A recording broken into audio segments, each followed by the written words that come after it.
one where we have not tried. Good cop, sly cop.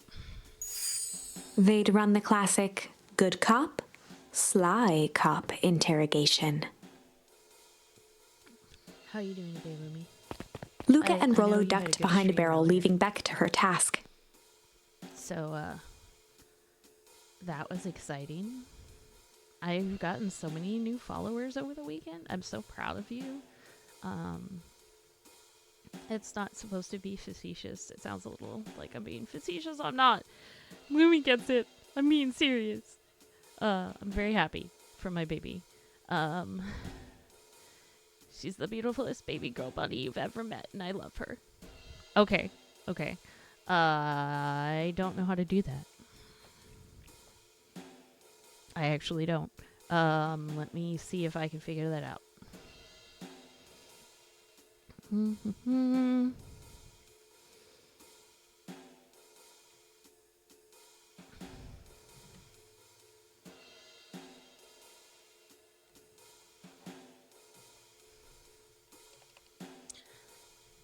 I don't remember what my mic is called. Oh, there we go. Input settings. Line. Okay. I don't know how to run this mic. Oh, I can do that. Game is always a bit loud. I even turned it down last time.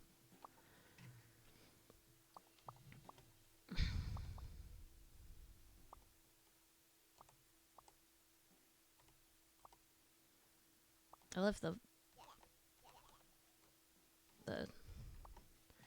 voiceover volume up though. Okay, so maybe that'll be better. We'll have to see. With a few crisp snaps, she roused Mr. Tolliver. It's cold down here for Texas right now. We're gonna have a freeze warning overnight. It's pretty cold for Texas. Mm-hmm. Well, yeah, all the plants that remain on the porch need to come in. But that's only snake plants. So, sorry for that aside. Freeze warning means plants have to come in off the porch.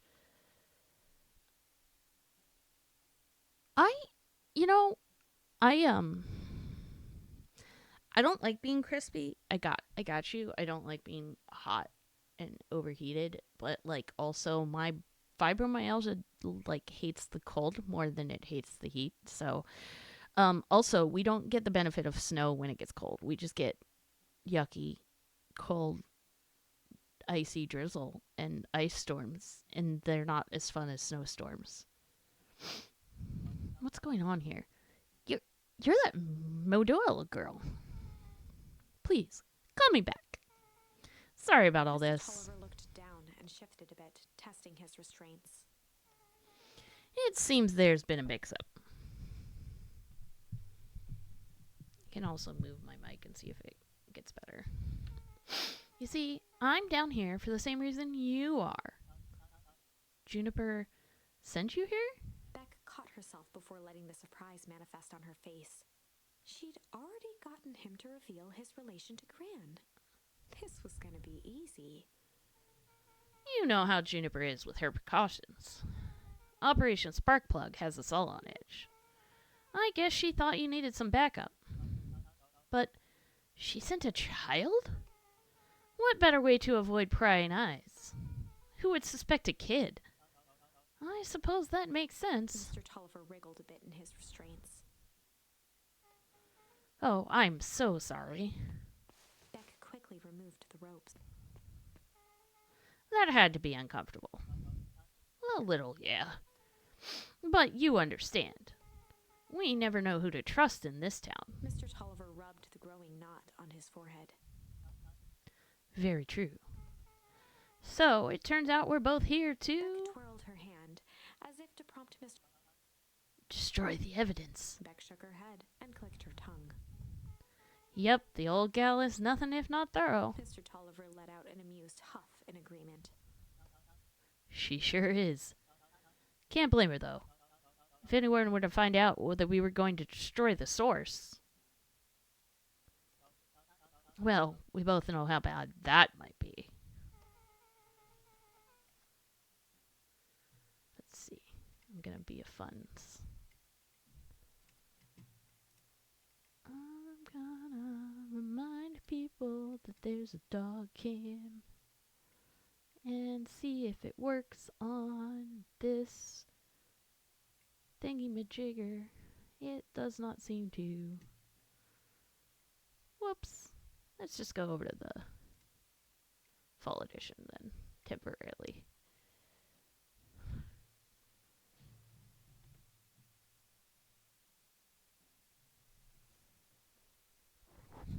I didn't think I had finished setting this up, but I was like, I'll go ahead and check it anyways. No one will know anything once I finish cleaning up things down here. Beck was on a roll now, playing Mr. Tolliver like a fiddle.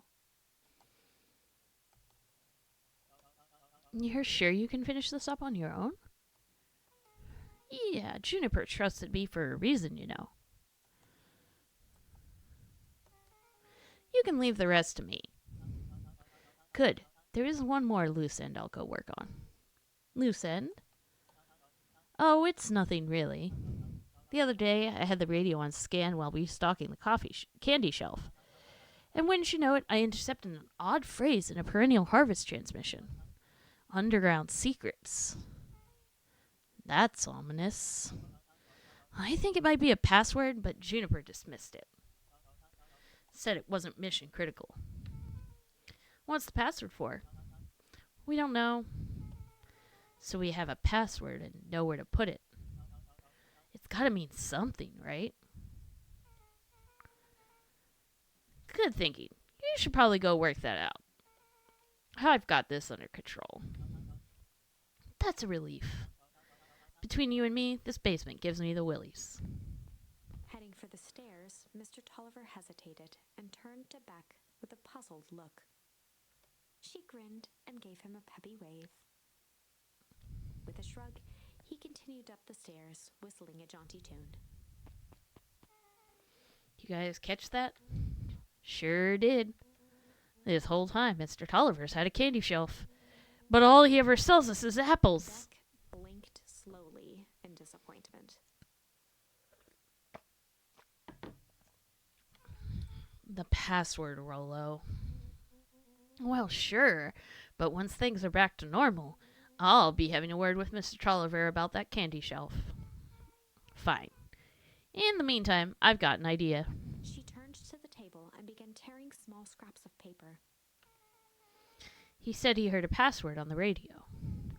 Any good spy transmission is never what it seems. Beck marked each scrap of paper and leaned back. We just need to find the hidden meaning. Okay. What's another word for underground? Buried, covered. Could it be a cover-up? Maybe it's one of those each letter is a number thingies. So U would be 21. N would be 14. D would be... Ooh! It's an anagram. Nuncreed's drugstore. Luca and Beck looked at Rollo with amazement. Aww! Happy Giving 3. Thank you, Foxos, for the subscription and happy 6-month anniversary. And I hope everyone had a good Friendsgiving, Thanksgiving, etc. I ate lots of good food and was very thankful for all my friends, and probably didn't actually message as many of them as I should have, but I love all of them and they know it. That sounded ominous, and I'm gonna let it. We're finally trying to figure out what's going on in this town. I think we're getting close to the end game, question mark? I love you so much, Lumi. I couldn't even begin to describe. Rollo, That was incredible. Well, it's either that or Kren's new drugstore. Yeah, think you were right the first time. How did you do that? What can I say? I love ciphers. Well, I guess we know where to go next.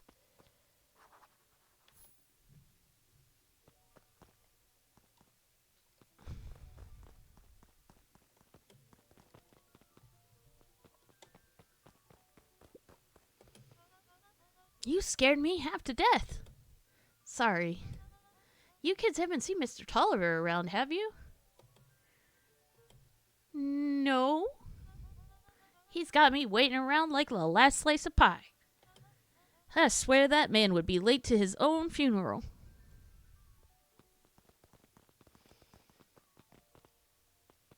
Let's see if we can go fishing. See if any of my new words are fishable.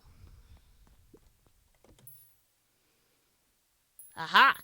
I have a new fishing word. Tied a bent nail onto the line. If all you have is a hammer...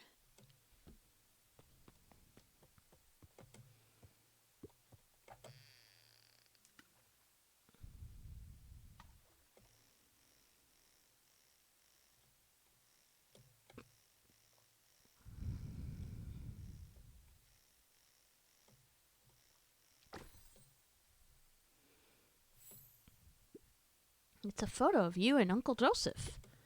Let me see that. Huh, look at those two young fools. How did it end up at the bottom of the pond? Who can say? Some things are just hard to explain. I miss Uncle Joseph. How come he doesn't come fishing with us anymore? He's busy with his new job at Valentine's. What's a new job got to do with him fishing with us? It's complicated. Like I said, some things are hard to explain.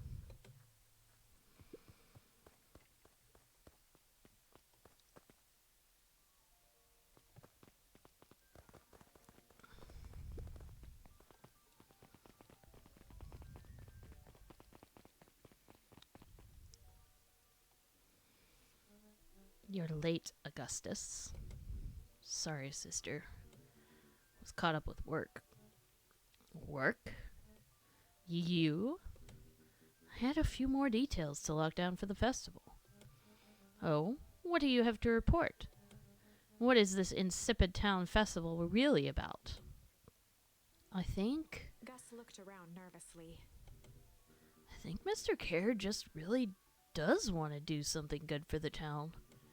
He's actually a pretty nice guy. You should spend some time with him.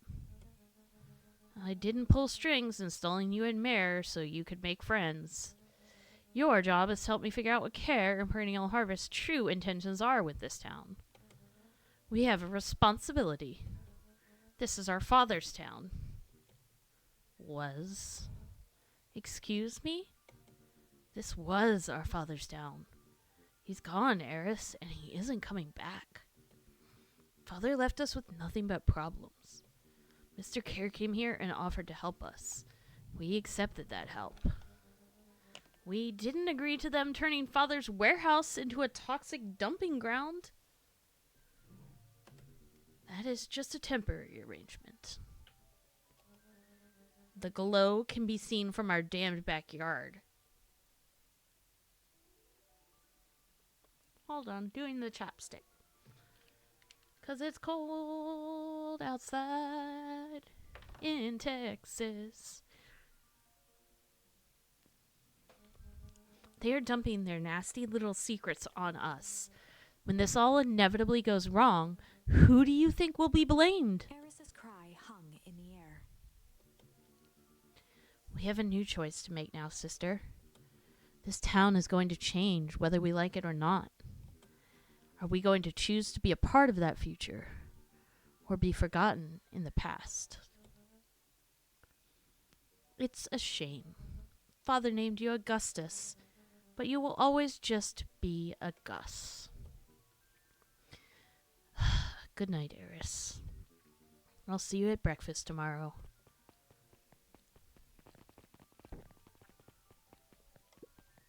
It's getting late, children. And you're another mother. Knowledge, he spat with a sneer. There exists a gulf between knowing something and being able to do a damn thing about it. Humph. I do hate it when a villain makes a good point. Wonder if I can get into the diner and do more of my... Nope. Got more memories with my mom, but I can't get to them. I forget where I'm going. Right. Drugstore.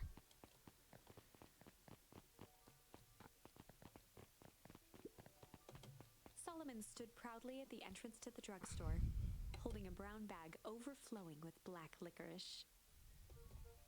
Hey, Solomon. We're looking for Mr. Nuncreed. Is he still in there? I'm afraid not. Then where'd you get the candy from? You might say we have an arrangement. Solomon shoveled a surprising amount of licorice into his mouth. Sometimes it's the small pleasures in life. Though we might not always have family to rely on, licorice has never let me down. Well, I can't say licorice would be my first choice, but whatever floats your boat. You can tell a lot about a person by the choice of confection. Oh, yeah, I guess. I like sour gobs. I'm certain you do. I've always wondered why Mr. Nuncreed kept licorice in stock. You must eat enough of it to make it worthwhile. There are many ways to earn loyalty.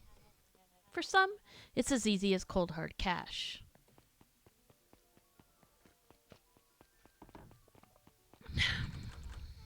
Well, he's right. It's locked. There's gotta be more clues. Okay, let's see. Oh, hydrate. Sippy sippies. Everybody else better do their sippy sippies too. Don't look at me like that, Artemis. I said hydrate. Not the other thing. Not the other thing. Shake. Thank you. Don't look at me like that. Okay. Look, you're spoiled rotten. Did you know that? Did you know that? You are. Alright. You gotta go back to your bed, though. Go to your bed. Go to your bed.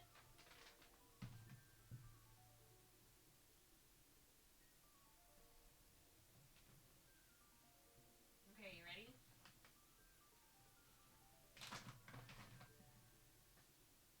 I really need to get a camera that can zoom out more. Good girl. She.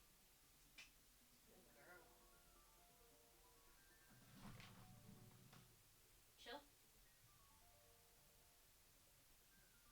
Good girl. Good girl. Look at you go. Shake. Shake. Chill. Good girl. You go. Auntie Mimi loves you. You're spoiled. Spoiled rotten.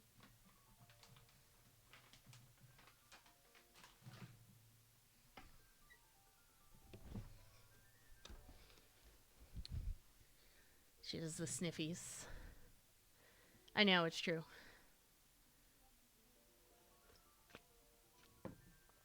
She shall now proceed to look everywhere for every scrap of potential treat that has fallen. Oh, I will sippy sippies again.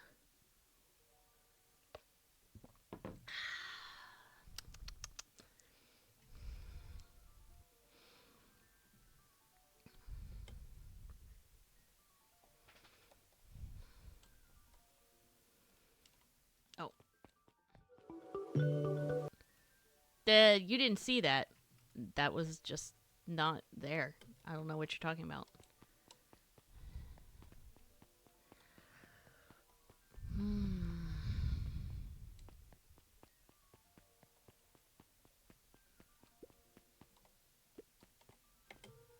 Have you ever seen anyone actually use this thing?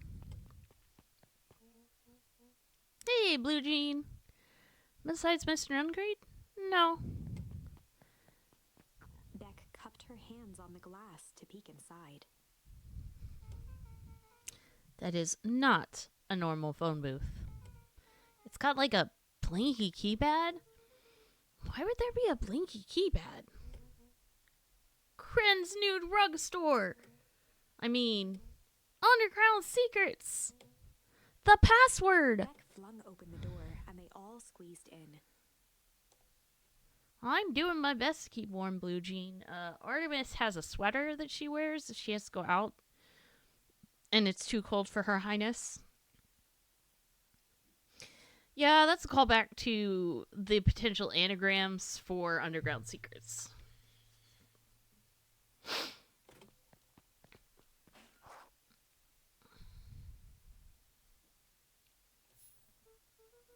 All right, let's see here. Luca cracked his knuckles and entered the letters into the keypad. Underground Secrets. Sounds like that did something. Great. Now what? I guess we... The inside of the phone booth dropped loose from its shell. Without even the space to panic, they closed their eyes, held their breath, and accepted their fate. Suddenly, the chaotic descent slowed to an effortless landing. It was unclear where they ended up, but at least it was solid ground. The air was stagnant and smelled vaguely of chlorine. I knew it. You knew there was a secret hub full of strange tubes under the phone booth? Of course I did. Didn't I say that? No. I definitely thought it.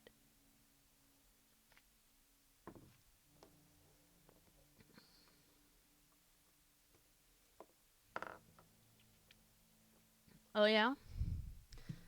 That sounds like the same system that schedules the Geek Squad. No rhyme or reason. Luca, do you remember when I said how cool it would be if the transdimensional conduits from Hankatonic issue number 12 were real?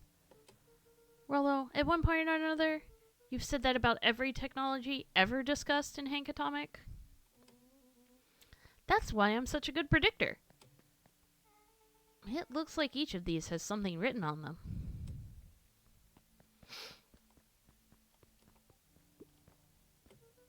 Mining Operations Alpha. You guys have mines here? Not that I know of. This town is all farms and fertilizer. And a series of tubes. Pa always says you can only trust a miner up to the point they hit gold. Not sure how that wisdom applies in this exact situation. That's the thing about Pa. You don't always realize what he means until it's too late.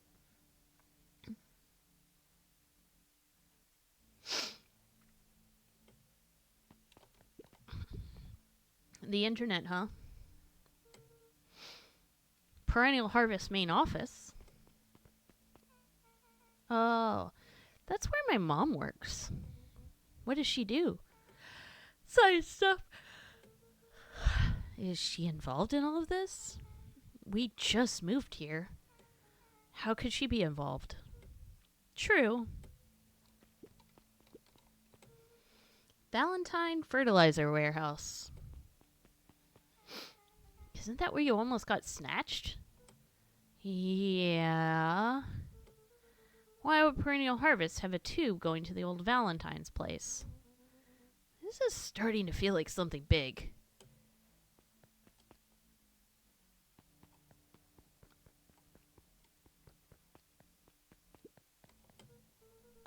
This suit has a broken mask. So have we found our mystery warehouse creeper? We've at least found their hazmat suit. If it walks like an Uncreed and talks like an Uncreed, let's not jump to conclusions. Just saying. That's a lot of buttons. Stand aside, Earthlings. I've read enough Hank Atomic to know my way around sci-fi tech. Rollo's hands hovered over the field of blinking buttons. Eeny, meeny, miny.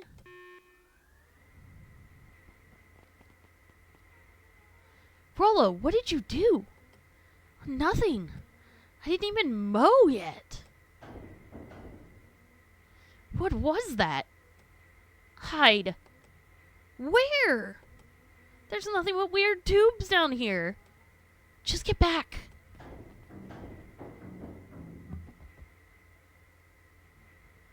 Shit. Shit. Shit. Awesome!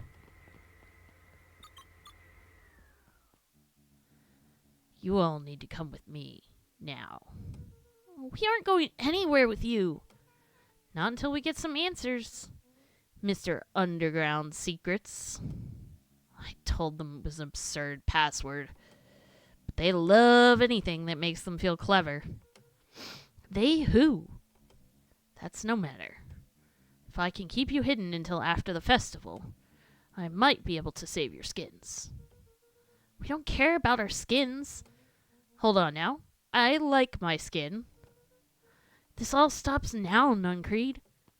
Joseph waited for a moment in silence. Uncle Joseph? You sound just like him. Who? Walt. You don't get to talk about my dad. You know, your father and I were friends back He before gestured toward the strange tubes. all of this. That's a lie. It's true. I used to bounce you on my knee. What happened? Same thing that always happens. Reality, complications, life. We were a team, Walt and I. An idealistic doctor and a bright-eyed pharmacist.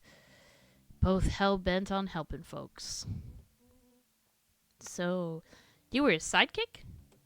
No, we were partners. He helped the patients, and I helped him. Yep, total sidekick. Nuncreed let out a growl of a sigh. Luca, I need you to know this. I need someone to know this. One day, Sharper Valentine comes to us. He says he's got an opportunity. He'd found something he didn't quite understand, and he was willing to pay us both handsomely to help him understand it. And my dad said no.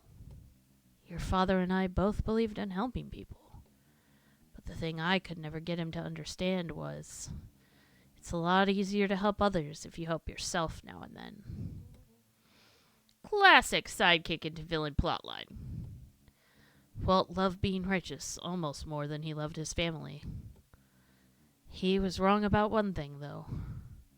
When he begged me not to take Valentine's offer, he said, Joseph, if a person says yes one time to Sharper Valentine, he'll make sure they keep on saying yes to him until the day he's dead and gone. He shook his head wistfully.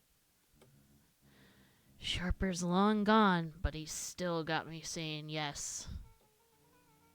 Is there a point to this sob story?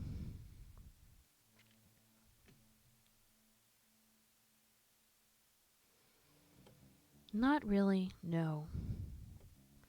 Just an old man trying to delay what needs doing.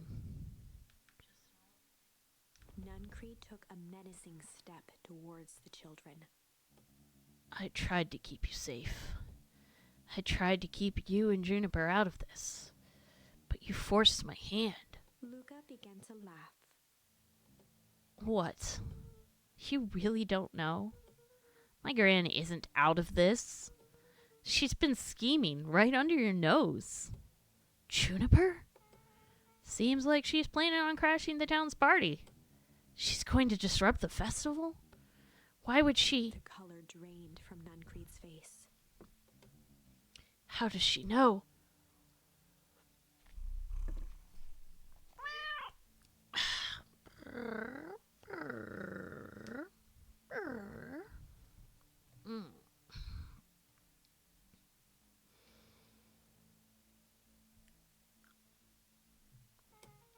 Apparently, she knows a lot of things. What? Let's just say this isn't the only underground lair we've busted into today. And honestly, hers is way cooler. She's got maps and explosives and bad intentions, man. Nuncreed grabbed Luca by the shoulders. His eyes were frantic. You need to tell me what she's going to do. Right now. She doesn't understand what it is she's messing with. Tell me now. She's in danger, boy. I don't know. She had a map with a mark on the fountain in town square. The fountain? But why would... A jolt of realization struck Mr. Nuncreed. She knows about the source? What the heck is the source? If she tries to destroy the source, it could catalyze and... Dear God, she's going to freeze us all.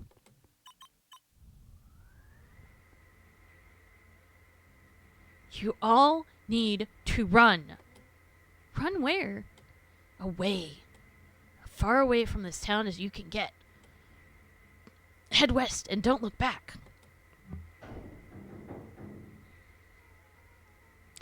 That did not go as I expected. So... We're totally following him, right? Totally. See you on the other side. You good? Yep. I love this town.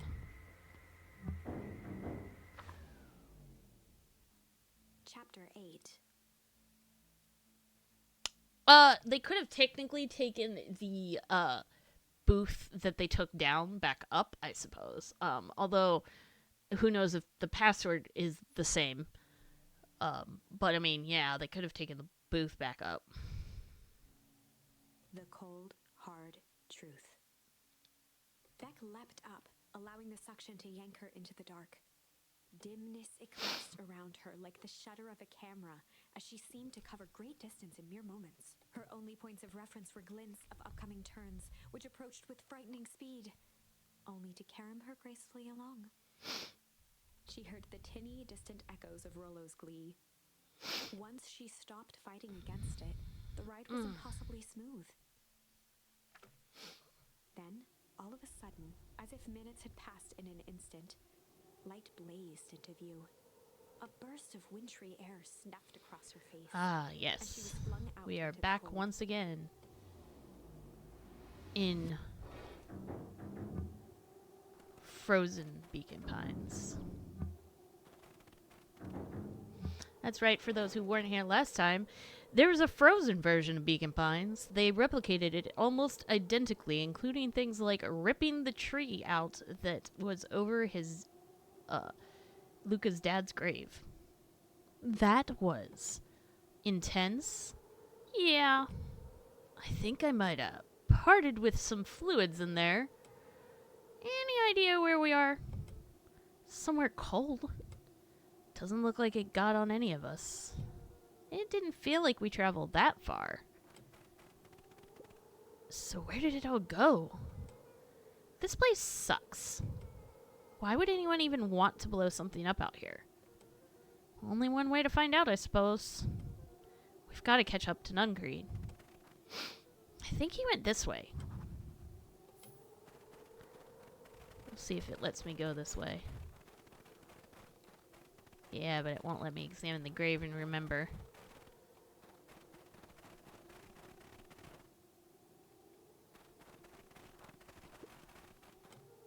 This looks familiar, yeah. Maybe we can clear off the snow? No time, Nuncreed's getting away. No, do it! Clear off the snow! Ah, the same way you did last time.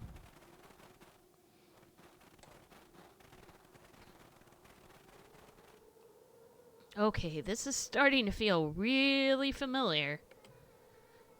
I may not be the most well-versed on all things Beacon Pines, but this does look like some sort of frozen replica of the town. Ah, I got it! It's so obvious now. Mr. Nuncreed is an alien. Rollo. Stick with me here. His species can only live in sub-zero temperatures. Oh boy. Here we go. The source is their base camp dimension, so naturally they keep it cold. We found it by traveling through those metallic wormholes back there. Final objective: kill us all and shapeshift into a Beacon Pine citizen of their choosing. You never really had me, but you very much lost me there. You get used to it. We should keep moving. As they rounded the corner to the frozen town square, they spotted Mr. Nuncreed inching cautiously toward a pit at its center. He held his arms out gingerly, as if approaching a beast in the wild.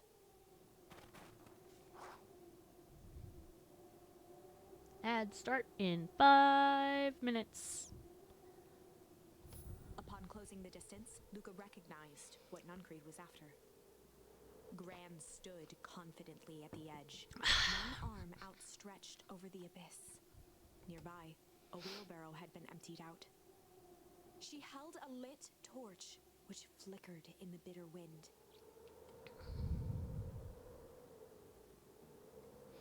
Juniper, I don't know what you think you're doing, but I assure you this is not going to solve anything. If you drop that, you've doomed this whole town. Oh, it wasn't me who doomed this town. I've been watching you, Joseph. I know what you've done.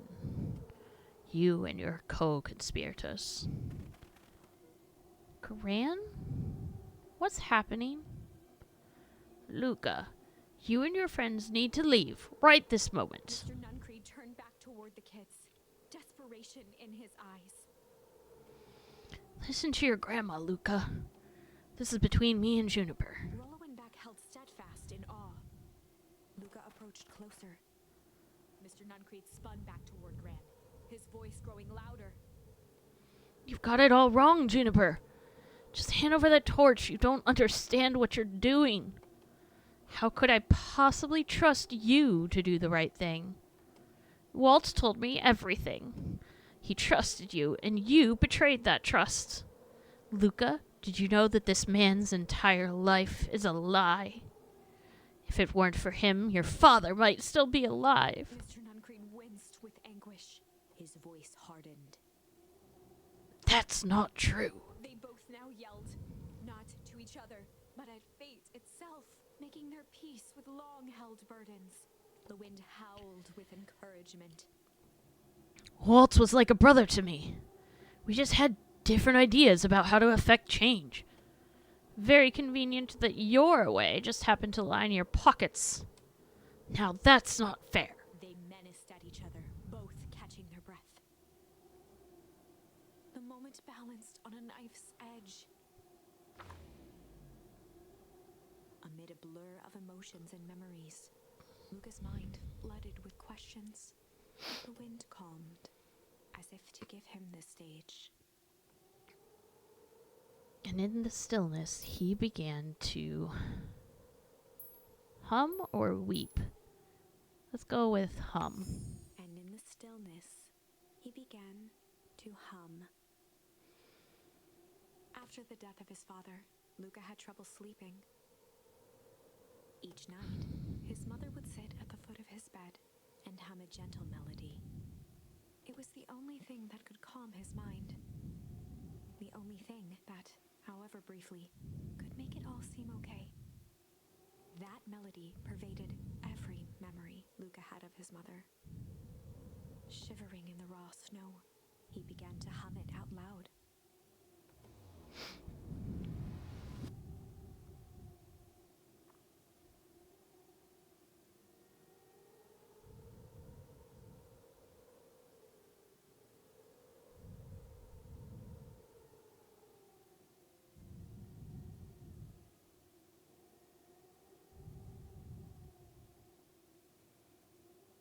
Gran lowered the torch, listening closely. As recognition slowly set in, her heart sank. Those countless nights of consolation, the incomparable loss they shared together. She let the torch fall to the snow and sizzle out. A few steps toward Luca was all she could bear before dropping to the snow herself.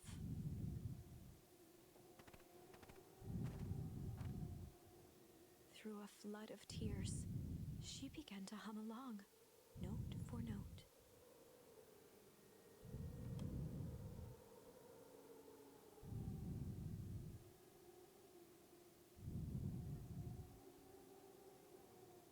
Luca lifted his head in astonishment. The last time he heard that melody was the last night he saw his mother. How do you know? I'm so sorry, my little buckaroo. Buckaroo? The only people who call me that are my dad and your mother. Luca blinked through blurry, watery eyes, trying to see more clearly. He could just make out the impression of a familiar face. He peered across the snowscape at the woman on her knees. Something about her was undeniably his mother. Only smaller, older, changed. Mom? That's right, buckaroo. Mom! Luca sprinted as fast as he could toward his mother. They held each other close, and the cold retreated from their bodies. Eleanor? I thought you were gone? You should have known I would never abandon my son. Eleanor looked down at Luca, tightening her embrace in an appeal for forgiveness. How? You're a smart man, Joseph. I thought you'd have pieced it together by now. You were exposed. Mom, I don't understand any of this. What happened to you? Where did you go? Why did you leave me? I never left you. I was always right here, Luca. Why did you lie to me? It tore me up, Luca, but I did it to keep you safe. Yeah, I know. I'm a big cry too. I thought that getting answers would help us both move on. But the more I discovered, the more I realized the danger we were in. Until perennial harvest was stopped. It was better if everyone thought I was gone. You could have trusted me. These are bad people, Luca. They won't stop until they get what they want. And they don't care who gets hurt in the process. Then what do? We have to stop them. Joseph slumped into the cold, wet snow. They can't be stopped. This is too big. I tried beating them at their own game. I'm done fighting fire with fire. For the first time in a long time, her voice felt like her own again. No more lies. I see now there's a better way to stop perennial harvest. The cold, hard truth. Luca gazed down at Nuncreed with pity. He looked small. Joseph stared into the snow as if searching it for answers. Come on, everyone. We've got a party to crash. Did we just actually discover the good ending, though?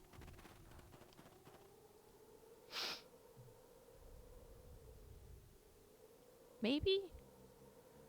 You don't understand. He always wins.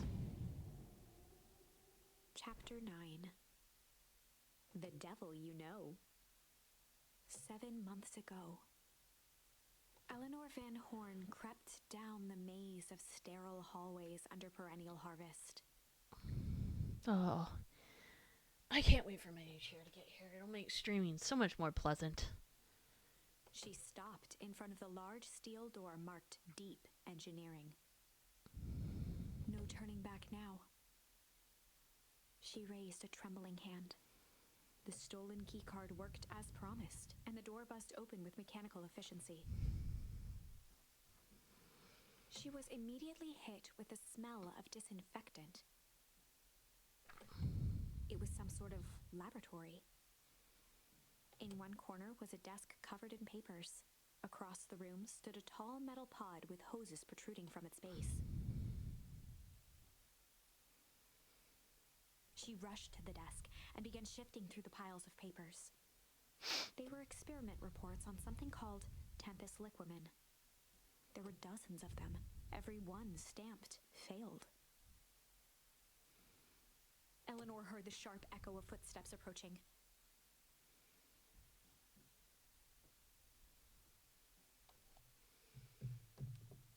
Hi, Juniper. Oh, she can't hear.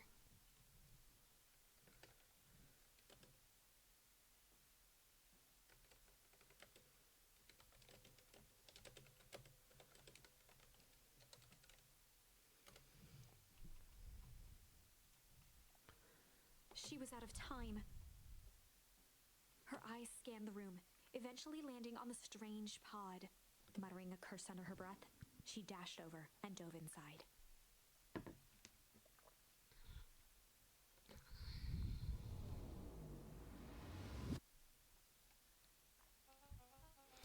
And that is what change is all about.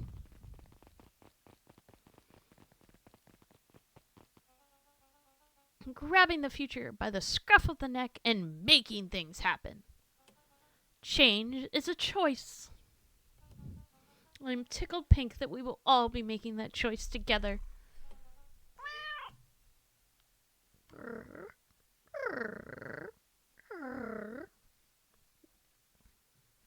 Hi, Gav. How great is that? This man is a liar. Excuse me? I will not. This town has a dangerous secret, and perennial harvest only exists to keep it hidden. Nonsense. They picked up the whole damn town and moved it right under our noses.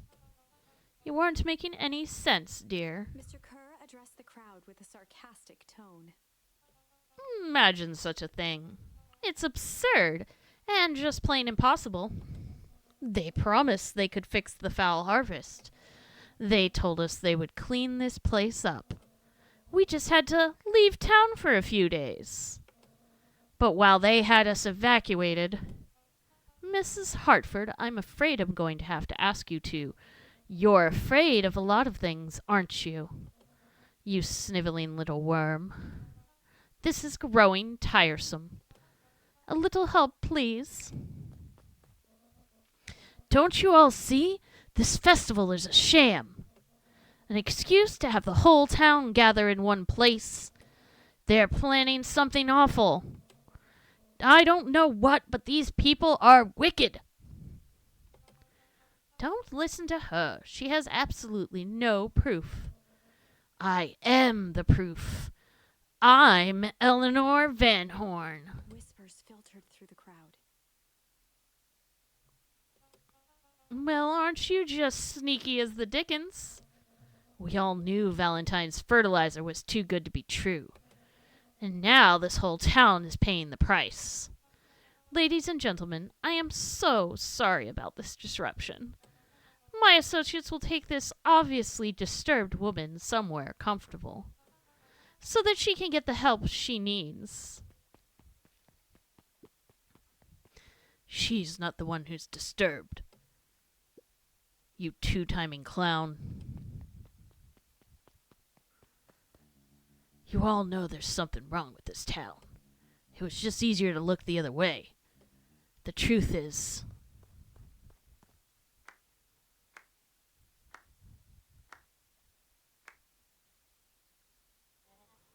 That's quite enough, Mr. Nungreed. Torment dragged on Joseph Nuncreed's face. Yes, sir. Take them away. No, I want them to see this. Ah, the ever-tempestuous Eleanor Van Horn. You've been quite the thorn in my side. Like a weed that's burrowed in where it doesn't belong. I must confess you look dreadful. He paused for a moment, plucking a piece of fuzz from his sweater and discarding it to the ground. And consider yourself in rare company. You've managed to pull one over on me. It won't happen again. I knew you had some sort of plan to disrupt our little party. But alas, I expected something a bit more impressive than incoherent rambling. No matter, your failures are yours to bear. Mr. Kerr. Yes, sir. It is a shame it was cut short, but I thank you for that rousing oratory. I will take it from here. Yes, sir. Of course, sir. You have done quality work for me, William. You can look forward to the recompense we agreed upon. Kerr gave a bow of deference. Founder, you are most gracious. Gasps rippled through the crowd. Thankfully, we can dispense with the formalities from here on out. Solomon pulled a glass vial from his pocket. In one smooth motion, he downed its contents. A triumphant smile grew across Solomon's lips. You can all call me Sharper Valentine. His body and face began to contort and expand as he disappeared into a belching green mist.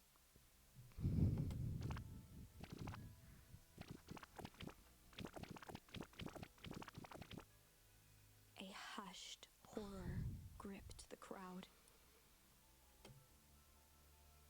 This is a story about change.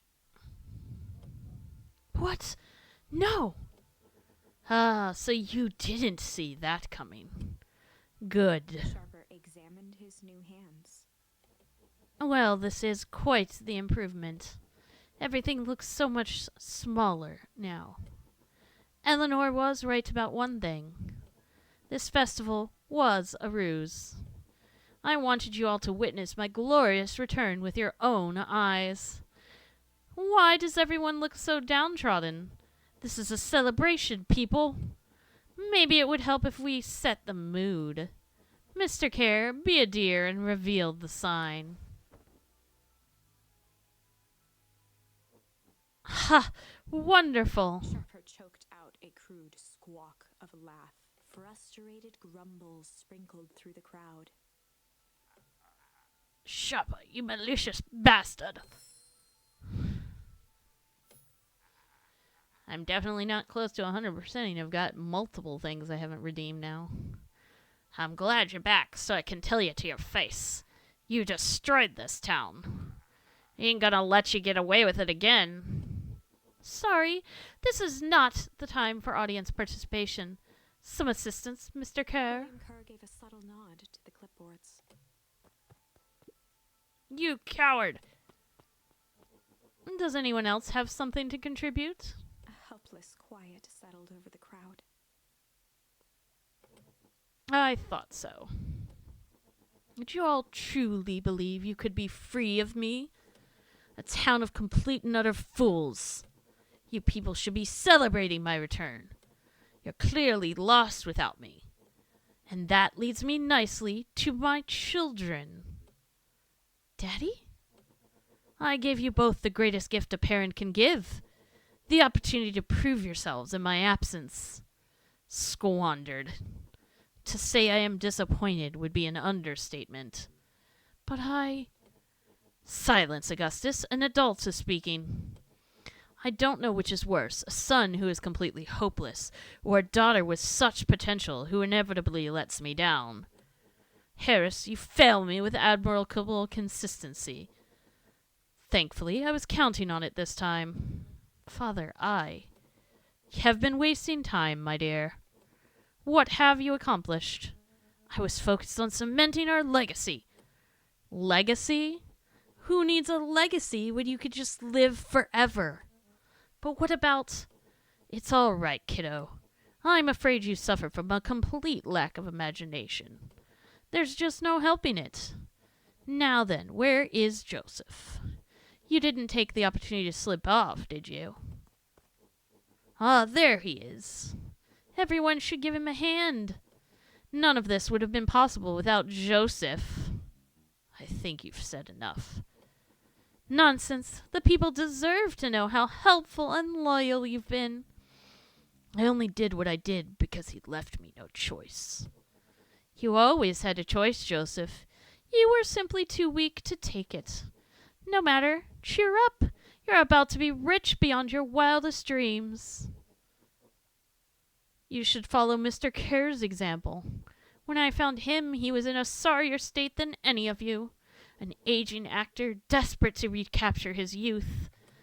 He played his part, and soon he'll be able to play the leading man again. Forever, in fact, if he remains loyal. That goes for all of you. Well, those who haven't already frittered away my goodwill. Beacon Pines is mine again, and I am willing to share its spoils in exchange for absolute loyalty. Are you saying William Kerr was never in charge of Perennial Harvest? Ha! You think that puffed up blatherskite could have accomplished all of this? Dawn, I suppose it's time for your big exclusive. Sharper addressed the crowd with indignant pride. He'd planned this moment for so long that now, at the deed's fruition, it almost felt frivolous. You see, I needed a figurehead to hold things down while I orchestrated my return. Someone to misdirect, lie, and bilk this town for a spell. So I invented William Kerr. Take your bow. You've earned it. Mr. Kerr flourished a preposterously elaborate bow.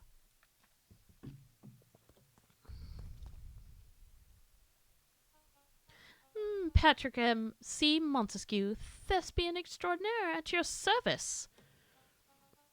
Founder, I just want to thank you again for this opportunity. It truly was the role of a lifetime. Wait, so this Bill Kerr was a patsy the whole time?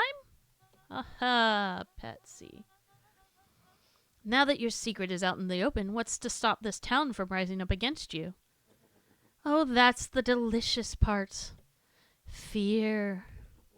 Thanks to our clipboards, I know what each and every person in this town fears most.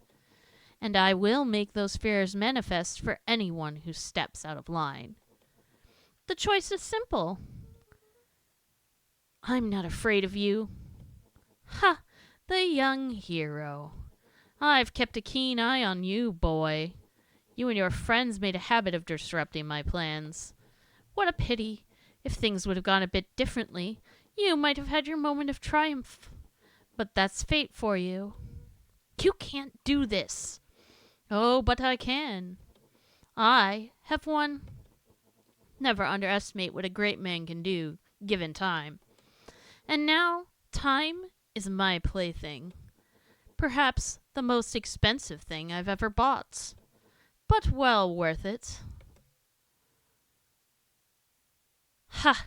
Sharper coughed up one final laugh and cracked his knuckles. Enough chit-chat. Let's get to work, shall we? Whoop. And Yeah, so I know, right? Sharper set about remaking the town in his own image.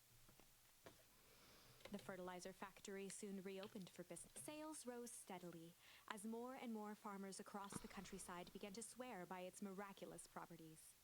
Beacon Pines became famous. A secretive town that, for the right price, shared its gifts with all. Gifts that became more and more necessary in a world where winters grew longer and longer. I wonder why winters were growing longer. The end. This is not a good ending. This is wrong, but things are becoming clearer now. You can feel it, right? We can't let Sharper win. He might just be the key to this whole thing. Let's see. Okay, so given that my drop frames continues to go down, I'm going to run one more speed test, see if it's sitting where it's supposed to be. And if that is the case, I think we will continue game. If it goes wonky one more time, we will tap out, and I will either go to like a just stratting stream, or I will go to a stream where it does not matter, or game where it does not matter if you miss the story. Thank you, Lumi. Yeah, I mean, My upload had dropped down to like 14, was bouncing back up to 25, and is now back up to 200 megabytes per second. So I think we're good. The drop frames have continued to go down, so I think we're gonna see what we got and see how far we can get before it fucks off again. Like I said, I just got told that I wasn't allowed to come to work tomorrow, so I'm like, hey, treats for Artemis. Oh, we can do that for you. Artemis, yes, you did hear your name correctly. Okay, Artemis. Hold on. Go to your bed. Yes, there. Right. That's your bed. Let's see if I can get you in the frame. Okay, we're gonna have to do a chill. Artemis, chill. Now we can get you in the frame. Maybe. This is my cute doggo Artemis, and she is a scent hound and part some hound. So we all know that hounds, more than anything, love food. They're very food motivated. Can you give me a shake? Can you give me a paw? Good girl.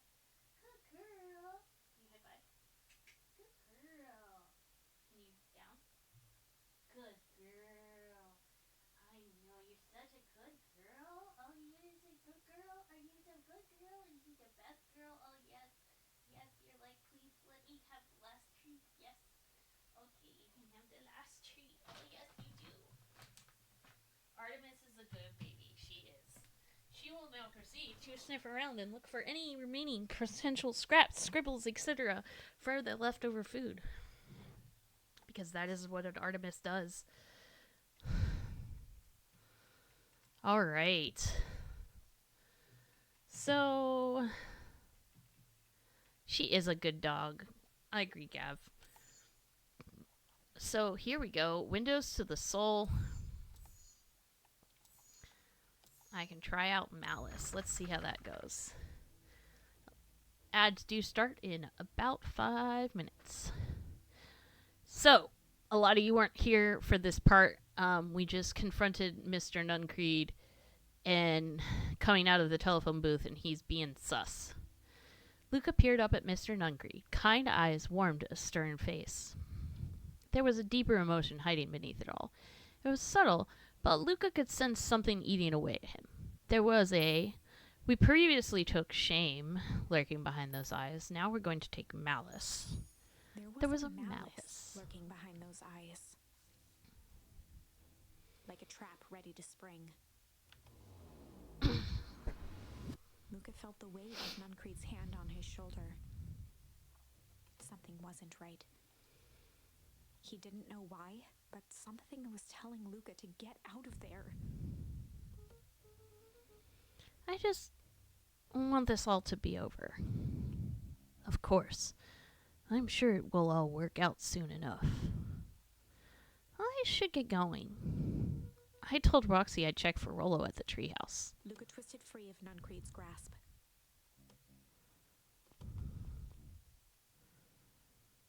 Luca, you know your dad and I were good friends back in the day.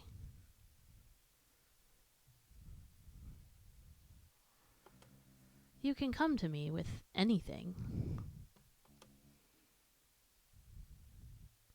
Anything at all.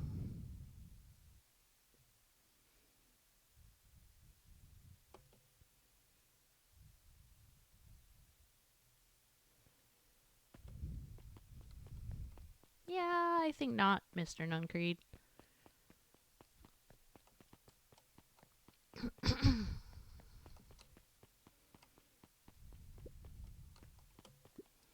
He looked down and muttered in a gruff voice.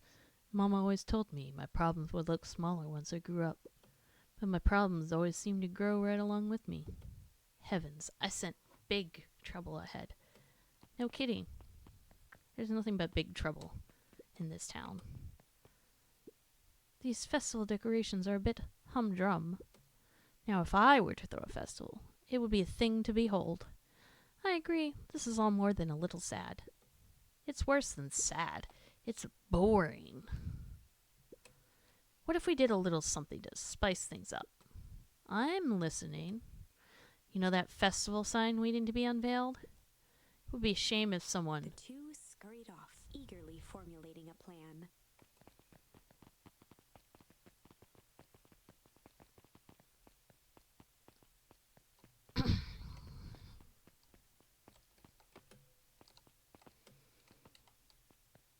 Gotta try the diner again. No, come on, I want to get more memories with my mom. Maybe I have to go back in time to get those. Rollo at the treehouse. Identify yourself, please. Nellie Modwell. I work here, now. I am unable to locate you on our staff roll. Oh, I don't officially start until tomorrow. Mr. Kerr said I could come in early tonight to get a few things done.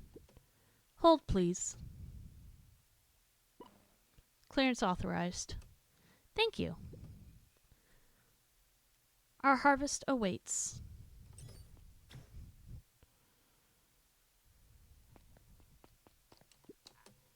Whoa. You could get a wrench to the noggin sneaking up on a guy like that. I came at you from in front, sir. Don't scare him out while he's junkin', sonny. Evening, Joff. Isn't it kind of late to be junkin'? I might as well ask the same thing of you. Find anything good? Bah, ever since Perennial Harvest moved in, even the junk is trash. You're gonna learn a lot about a person by looking at what they throw away. With this bunch, it's all shredded paper and coffee cups. Well, I'd better get going. I didn't see nothing if you didn't see nothing. See what? Exactly. Not that I really wanted to talk to the clipboard, but I had to see if he was talk-toable.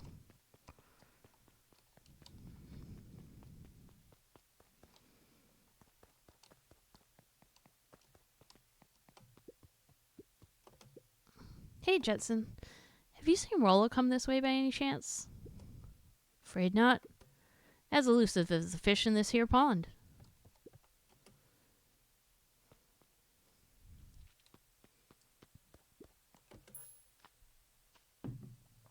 Alright, no new ones. I have a feeling there's one more spot at least on that blanket that looks like it's prime for a Rollo. He aired a long holler into the woods. Rollo!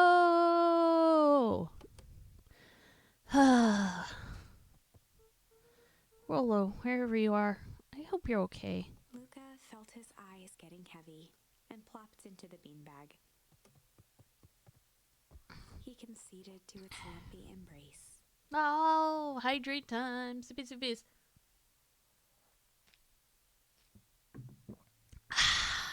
I might actually have to go get another drink if this goes on too much. You are well into the stream to redeem first, but I approve.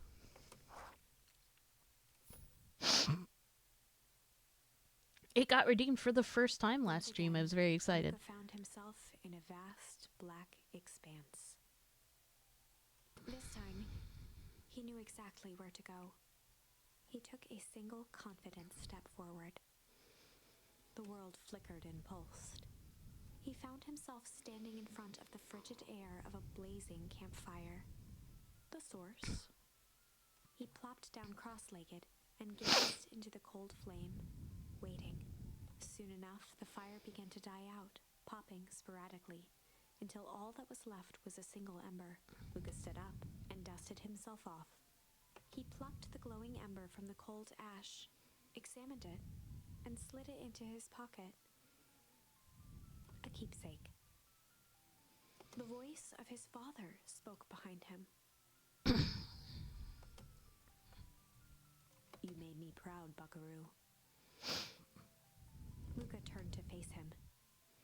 Dad, what is this place? A warm grin grew across his father's face. A place where everything that has been and everything that could be all wait together. Luca found himself staring at his father's face, trying as hard as he could to memorize every single detail. Wait?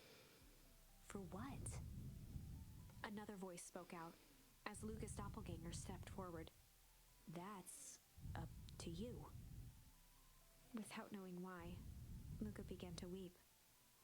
Is any of this real? Are you real? Luca's father bent down to smudge away a tear. Wait, this chair. I can't wait for my new one to come. It's said to come tomorrow. I'm so excited and nervous. You know how it is buying a chair online. You never know how it's actually going to be. But anything's got to be better than this thing. Of course. I'm as real as the part of you that misses me. Luca turned to look at the older version of himself. And you? The doppelganger choked back tears. I'm as real as the part of you that's angry he's gone. Does that make sense? Through his tears, Luca laughed. I think so. His father pulled him in for an embrace. Time to go, buckaroo.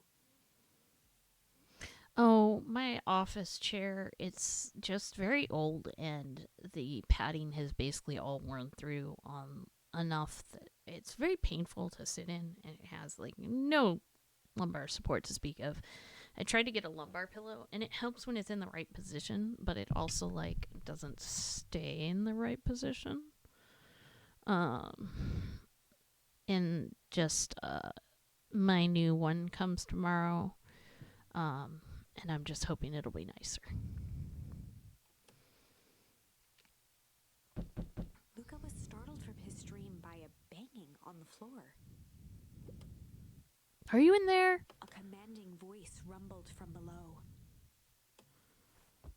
Just as Luca sprang to lock the entry hatch, the door knocked open. Chapter 5. Dangers big and small. Luca stumbled back. He heard the rope ladder creak under significant weight. Keeping his eyes fixed on the hatch, he inched backward to the balcony. As his hand grasped the door handle, Luca froze. A large figure clumsily wriggled up through the hole.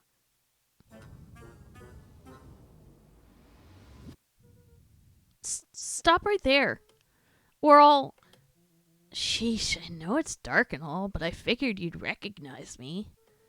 Who are you? The large figure cocked its head inquisitively.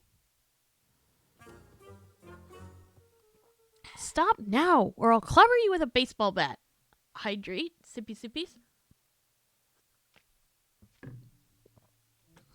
Whoa, whoa, whoa, take it easy. Luca, you need to get your eyes checked. It's me, Rollo. Nice try, but I know you aren't Rollo. You're like one of his random uncles or something. Where is he? Ha ha ha, uncle? Luca, quit messing around. It's me. If it really is you, prove it. Flamin' chicken coop, Luca. Luca's jaw dropped. He peered more closely at the man standing in front of him. Something about him was undeniably Rollo. Only bigger, older, changed. He got gooed. What happened to you? When I was running away, I ran into more people in those yellow suits. They grabbed me and dragged me away. What? Where did they take you? Dunno. They threw a bag over my head. It was cold. It smelled like a swimming pool. I think it was an underground lab or something. They made my hands all big. Look! Rollo proudly presented his hands to Luca. Pretty sweet, right? I mean, it wouldn't be my first pick for a superpower. But beggars can't be choosers. Rollo, it wasn't just your hands. My feet, too? Dang, Paul just made me new shoes. Wait, Luca, why are you so small? Luca moved to the side and pointed Rollo to his reflection in the balcony window. What the? His hands shot up to his face. Holy Toledo! Rollo, What did they do to you? They made me drink some sort of green crud? Ew. Actually, it wasn't too bad. It tasted kind of like licorice. I passed out and woke up like this. And then I sorta smashed open my cage and escaped. Whoa, you smashed open a cage? Kinda.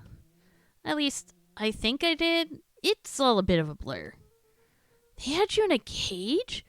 Who are these people? I don't know who did this to you, but we're gonna fix it. Fix it? This is awesome! Well, I'm just glad you're safe now. Luca, you don't need to worry about me. Sure, I got snatched, but look at it this way. I got snatched. I know where snatched people go. We may finally have a lead on what happened to your family. Maybe you're right, but this all seems dangerous.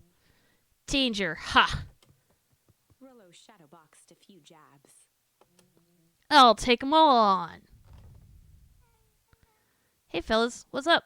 With a yelp, Rollo dove behind Luca. Ah! Take cover! Did I come at a bad time? Who the heck are you? This is Beck. Sorry, something truly bizarre just happened, and I need help. I didn't know where else to go. So you're just hanging out here with your large adult friend? No, this is my buddy Rollo. This is your missing friend? One and the same.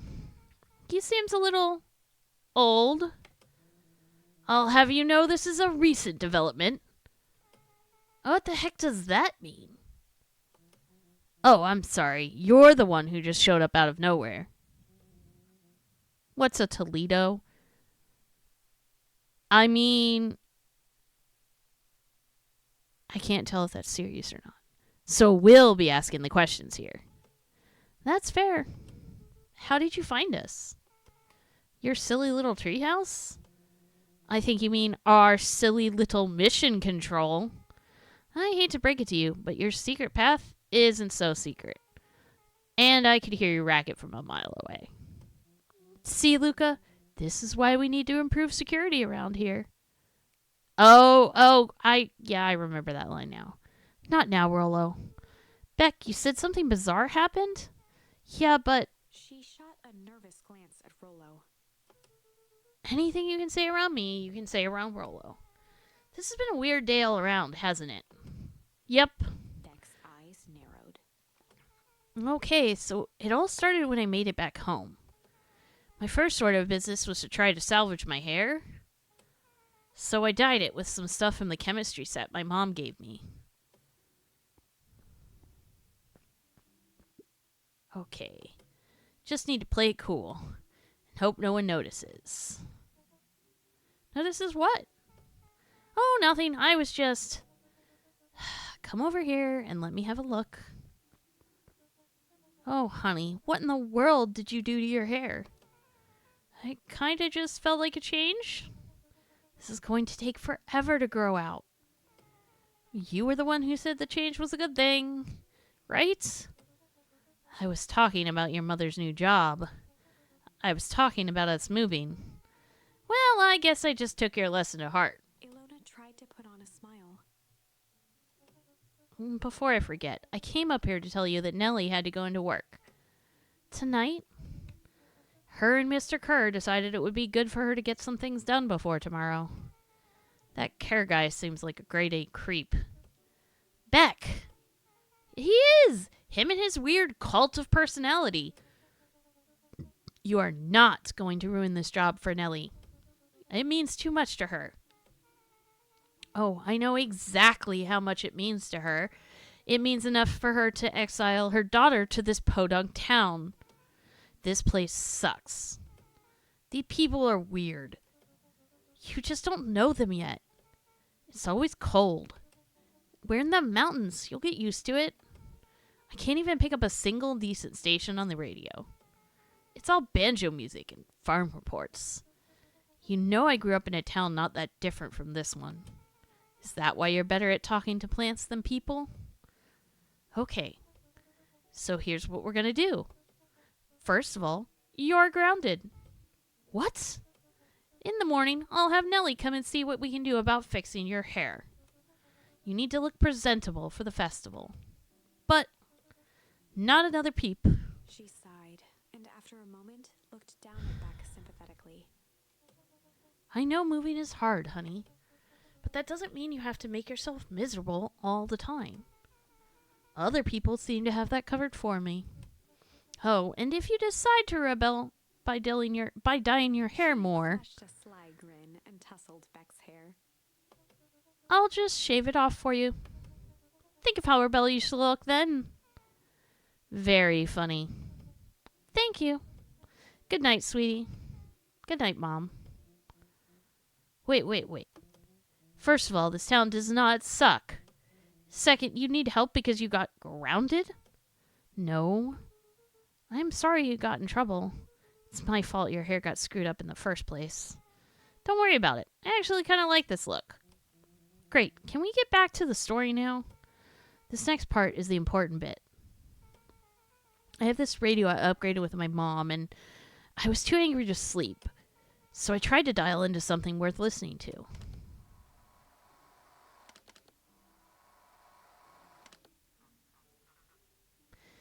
Mr. Kerr, are you there? Mr. Kerr? Yes, I'm busy. What is it? Apologies, I have the founder on the line.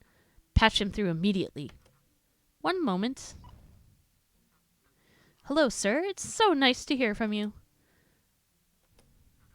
Skip the pleasantries. What's your report on our new lead researcher of deep engineering?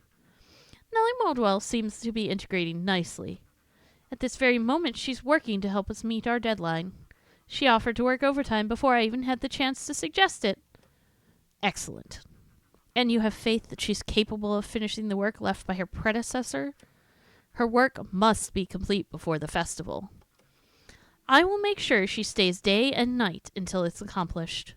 Good. You know how I feel about loose ends. Yes, sir. Once she has finished the work, we need to make a determination regarding her long-term prospects in the company. Immediately, sir. I usually have more time to fully bring people into the fold. We are in the endgame, Bill.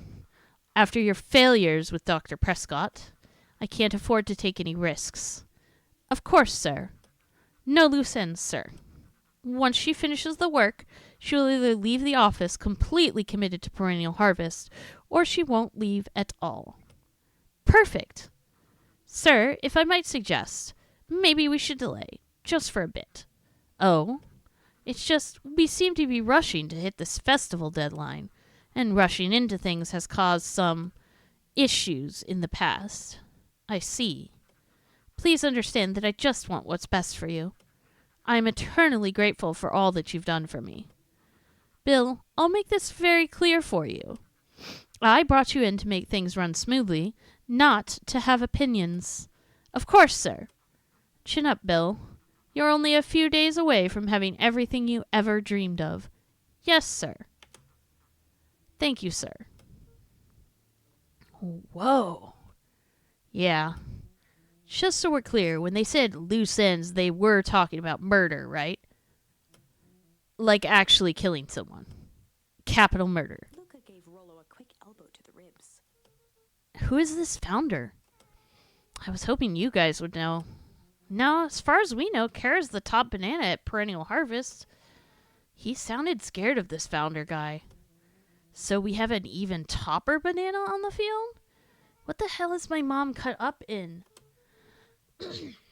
Has she talked about the job much?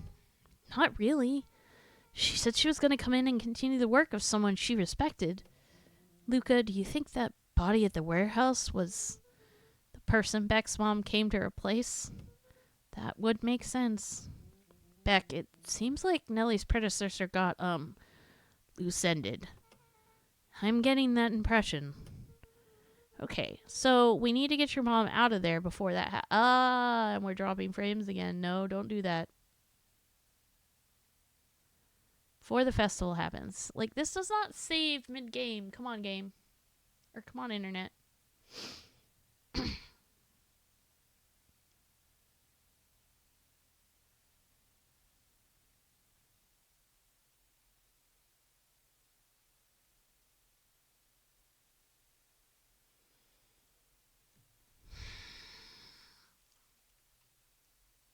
All right.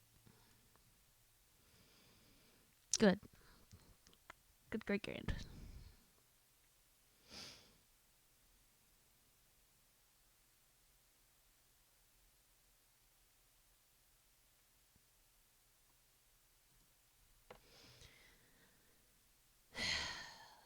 Hmm.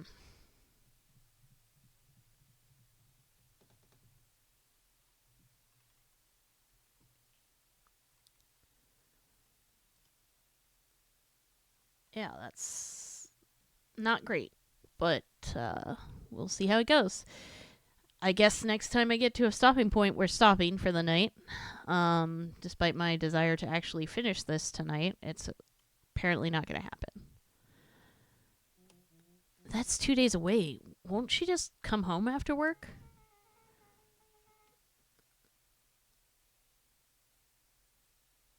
The creep on the radio said they were going to hold her there until then. So if she's not coming out, we got to go in and get her. Beck flicked a large sheet of paper out of her pocket and slammed it on the floor. Maybe this'll help. You have blueprints? Well, it's really just a welcome mat from my mom's PH orientation day. But it shows the layout. Sure looks like blueprints to me. Look, here's the reception area. There's a big room marked Founder's Office. It even has the exits marked. Guys! We have a deadline. We have an objective. We have blueprints. You realize what this is, right? Rollo started to wiggle with excitement. I think we're heisting. This is officially a heist. Chapter 6. The Heist.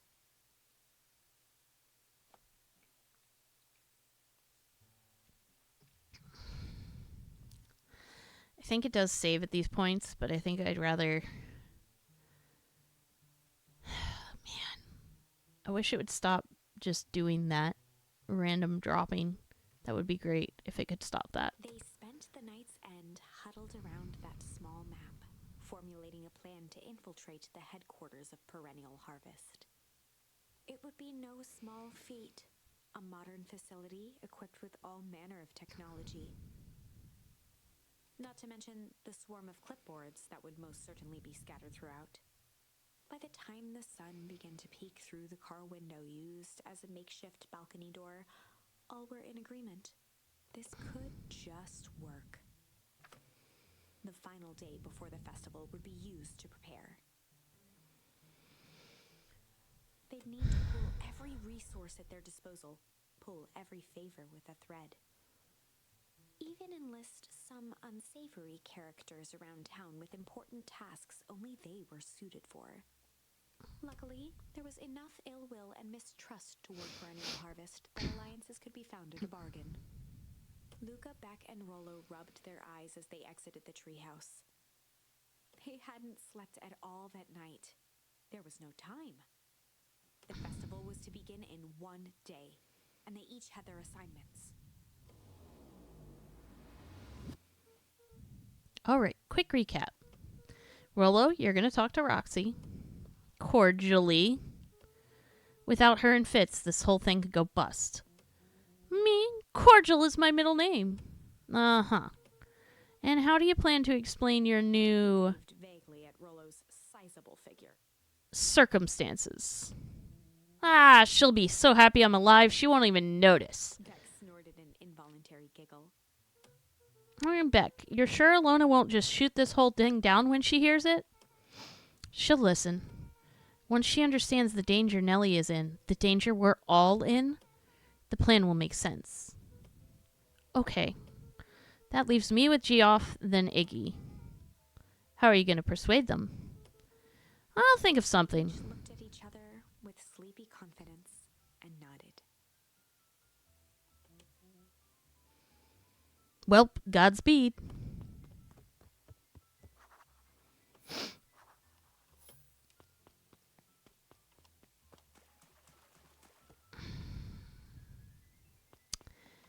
Yeah, it's better now again, but it's just like, I don't know if I can trust it.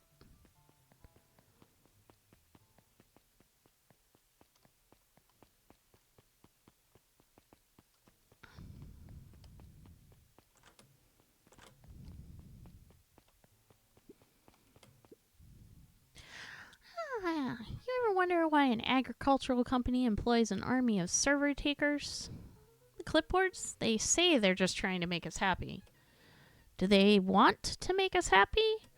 Or just figure out what makes us happy? An important distinction.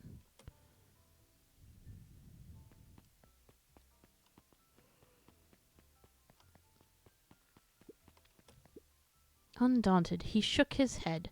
Over? No. Endings are merely a state of mind. This doesn't end until I give up. Wow. I admire the conviction, but can he really pull through?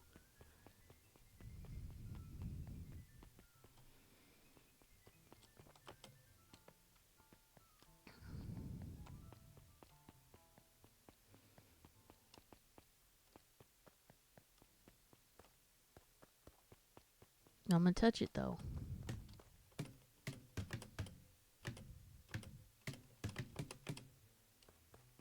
I touched it.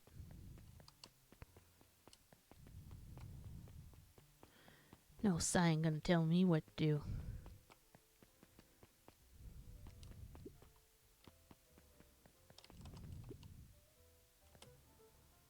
Hey, Joff. What can I do for you? Well, I know how much you hate perennial harvests. Hate's a strong word. Oh, sorry, I didn't say it was the wrong word. Gotcha. So, we're gonna break into their headquarters, and I thought you might be able to help. Jeff wheezed out a long snicker.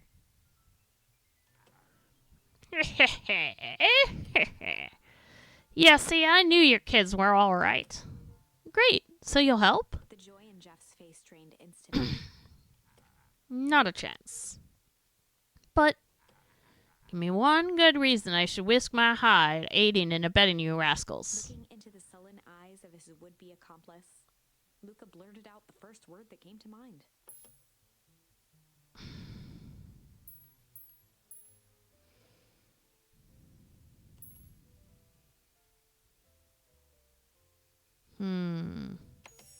Crooked! God, they're all crooks. Like cockroaches. Stamp one out and another one comes scurrying along to take its place. Luca wasn't ready. He shouted out again.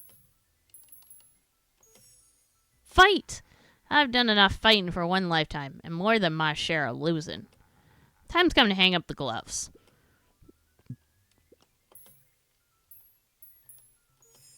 Shit! I have a feeling it's gonna be junk, which will be funny.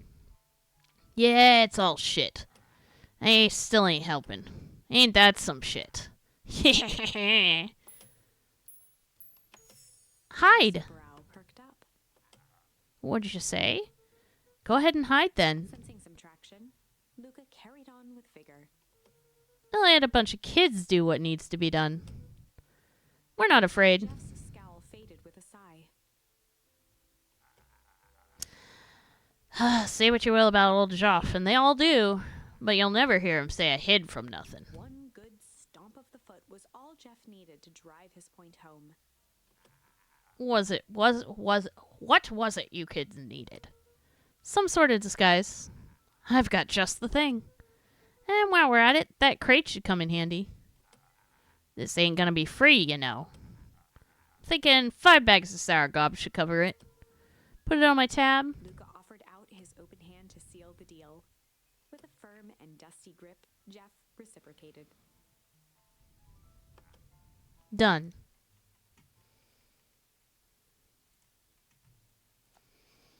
Okay, well, internet appears to be stabilized again, so I guess we'll keep going for now and see what happens. But my speed tests are still coming back not great. Well, not great for my internet. Good enough to stream, but... Oh! Hello, hybrid. Nice to see you visiting. I'm sorry if stream does weird things because my internet is being dumb. And I see you're a friend of Lumi's.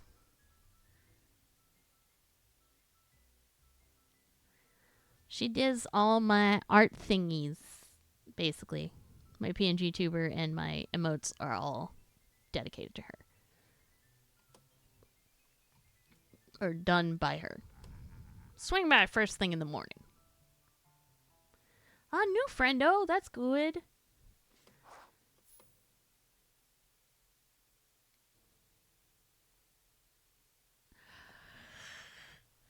Huh. Yeah. Speed test isn't great, but the stream is okay. Yeah, she did such a good job. On both versions, I have a normal version, but I'm still wearing my Halloween version because I wanted to. Because why not? Um, every day is Halloween if you believe. Well, okay, in Lumi's defense, that does make you a new friend comparative to me. uh, Lumi and I, oh God, we've known each other for over a decade now. Because you knew me before I moved down here to Texas, right, Lumi? Yeah, I think you did. And Iggy. Where would I find Iggy?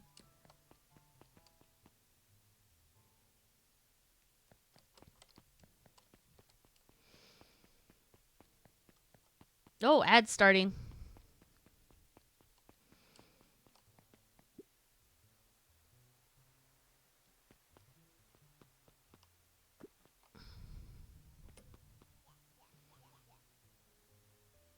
Hey, Tish, look who it is.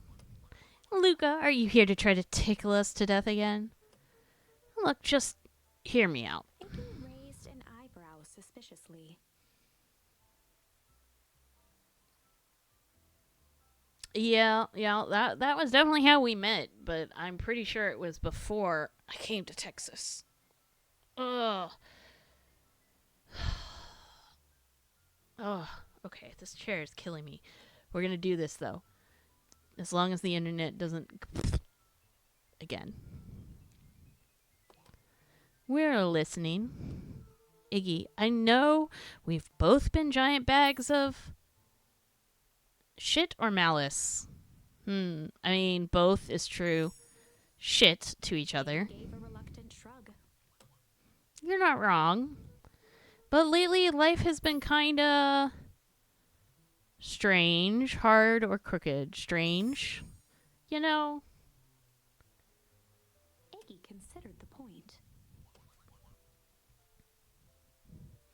Things have been weird around here. So I'm offering a truce and asking for your help. What do you say we break our hostilities, at least for now? We do like breaking things. Even if a truce means less breaking things. What if I told you there was a way to have a truce and break stuff? Go on. I need you to cause a distraction so I can sneak into Perennial Harvest HQ. A wild-eyed grin spread across Iggy's face. My Luca Van Horn, I'm impressed. And after all this is done, maybe you and Tish can come hang out at the treehouse sometime? Iggy glanced over to Tish, who nodded in agreement. Fine. But not because we want to see your crappy treehouse. We just like to cause chaos. With a quick nod, Luca was off.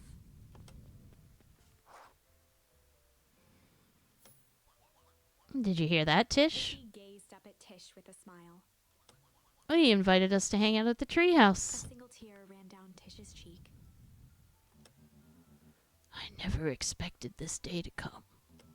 How wonderful. She said something more than yup. Chapter 7. Into the hive. A good heist requires preparation. And thorough preparation takes time, something they had precious little of. So far, everything was in order.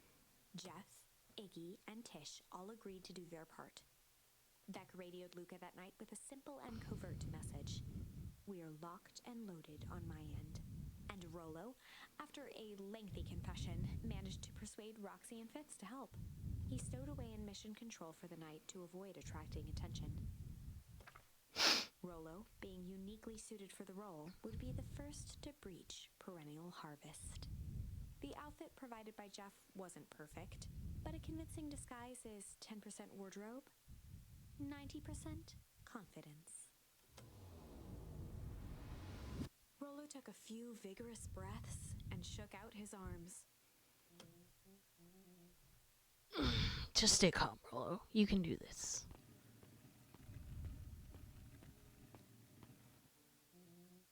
Got your delivery here. Delivery? Oh, I don't have anything in my notes about the delivery. One moment.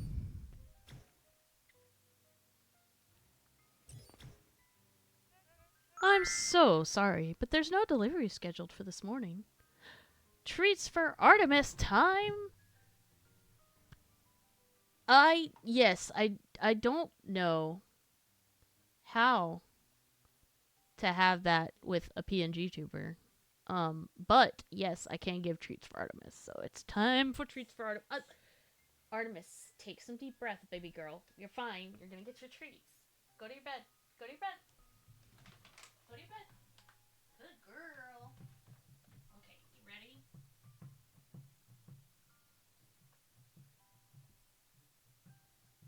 I know you're so happy. You are not really in for it. We will try a fix. That is as close as I can get, ladies and gentlemen, with this old camera and its limited mobility. Oh, now you lay down. Okay.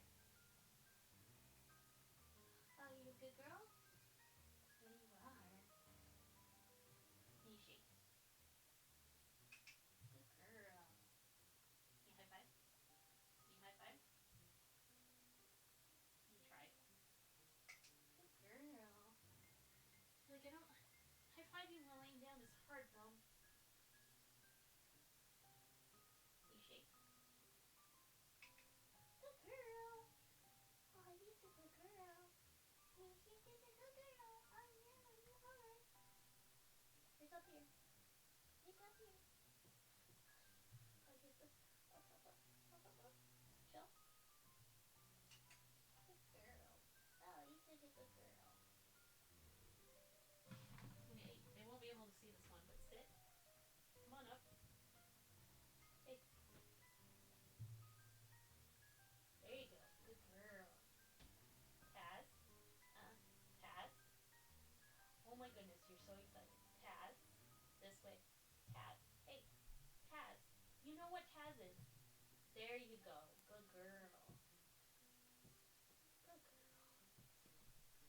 Sometimes she gets a little too excited.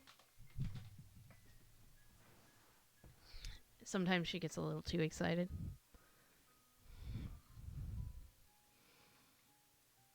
She's gonna sniff for all the scrappidines now.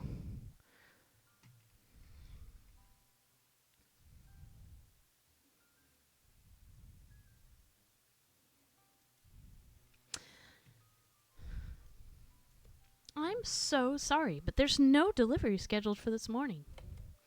Right. He had to think quick. That's because this goes directly to the founder. He asked that it be kept secret. Rollo sighed, adjusting his tool belt. You know how the founder can be. I suppose we can leave this one off the records.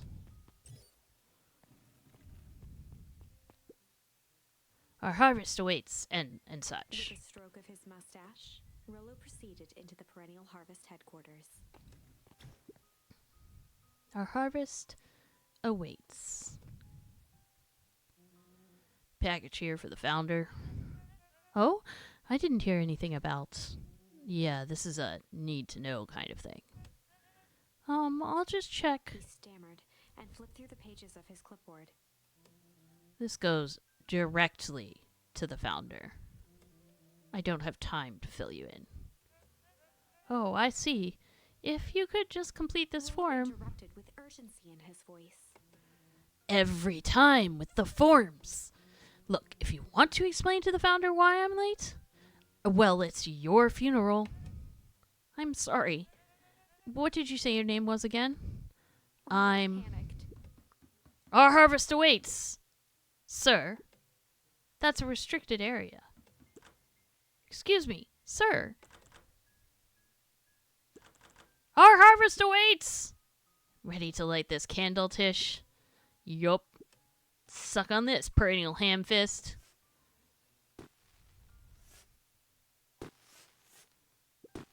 What was that? Distraction was enough for Rollo to regain his confidence. Just open the damn door.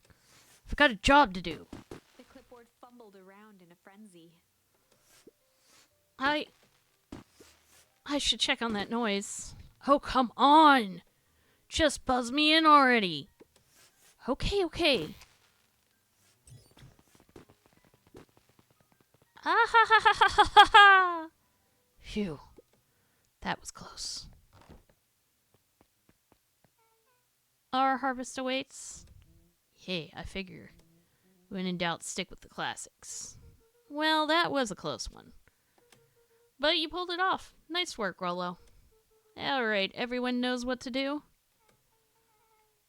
Yep, deep engineering is to the north.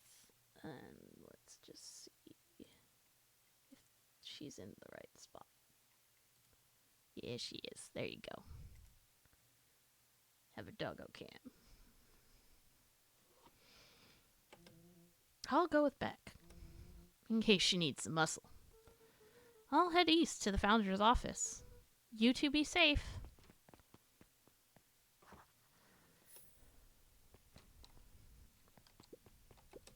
That's odd.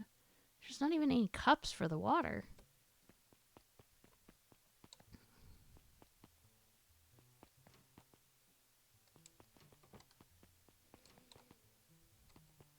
East, huh?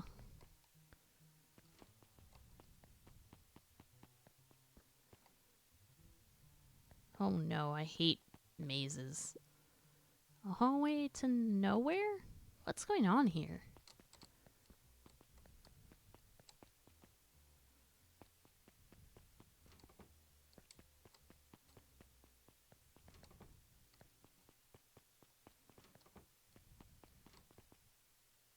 Yeah, I think this is a circle. So then this whole place just feels fake. But of all things, a fake plant?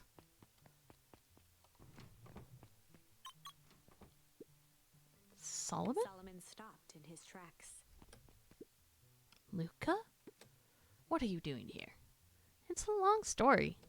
Are you okay? A veneer of confusion flashed across Solomon's face. His words rushed out dramatically. No, I am most certainly not okay. Some strange people grabbed me and... Were they in hazmat suits? Yes, how did you know? They brought me here and locked me up, and when they were distracted, I ran. Dang. Okay, you should stick with me. We've got a plan. Solomon's facade briefly. We? Yeah, Rollo and Beck are headed to deep engineering. Thank heavens you found me. We've got to get out of here. We can't leave just yet. But they'll catch us again. I've got to do something first. When you were running, did you happen to see a door marked Founder? Founder? Why are you looking for him? I'm not. I just need to get into that office. Now that you mention it, I do think I saw a door that said Founder. It was just down this way. Luca happened to notice a plaque above the door. Office of the Founder. Knocking comes with consequence. Oh, here it is. So it is. It's pretty lucky that I ran into you, or else I might have missed it. Truly fortunate. Luca tried the handle. Locked. Solomon leaned forward to examine the mechanism. Regrettably, it seems to be some sort of electric lock. I don't see how we could possibly defeat a lock like that. Luca smiled and looked at his watch. Let's just wait a minute.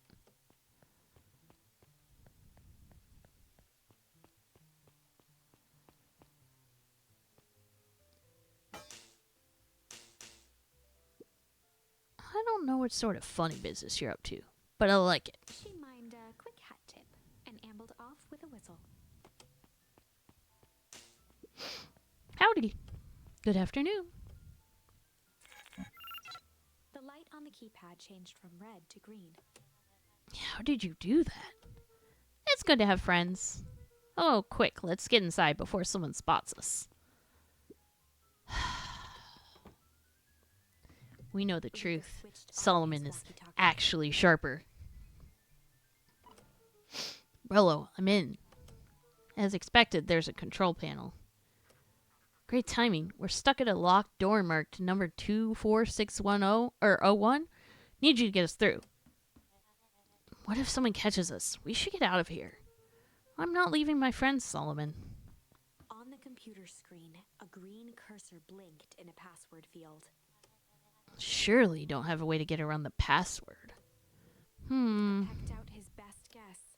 Underground secrets. The screen blinked to life. Columns of green numbers glowed on They a really black background. should use a different password for everything. But of course they don't. How did you just guess that? Oh, it's this absurd password Rollo heard when he was down here before. It's funny how someone arrogant enough to call themselves the founder uses such a basic password. Or they were thinking several moves ahead and not expecting anyone to guess something so simple. These villain types always end up outsmarting themselves. Solomon's jaw clenched into a half smile. Your powers of deduction are as impressive as your luck. Luca quickly scanned the columns for number 24601. Rollo, I think this should do it. Bingo bango, doors open. Luca, you never fail to impress. What is that slippery lout even doing down here? We have a friend whose mom is in trouble. We're here to get her out. I see. Okay, Luca, I think we're close. The next door marked 13806. Luca scrutinized the numbers on the screen. In that moment of distraction, Solomon reached forward and pressed a large red button. Maybe this one opens the lock.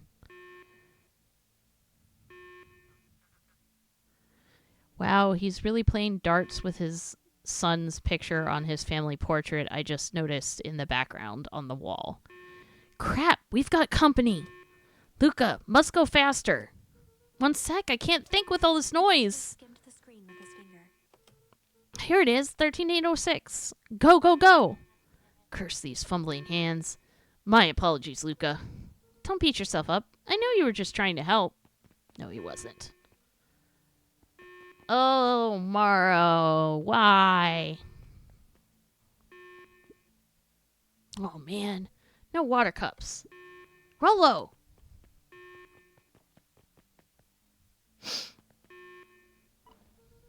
Rollo, are you okay? Rollo, come in. Mr. Kerr approached with a sneer and spoke into his walkie-talkie. You can turn off the alarms. They're trapped. With self-satisfaction, he called into the hallway. That, my dears, is a dead end. Nowhere to run. Rollo, where are you? Are you okay? Yeah, I think we lost him. Making our way back to Nellie's office. Okay, you two rabble-rousers are coming with us. Nope. Make a break for it.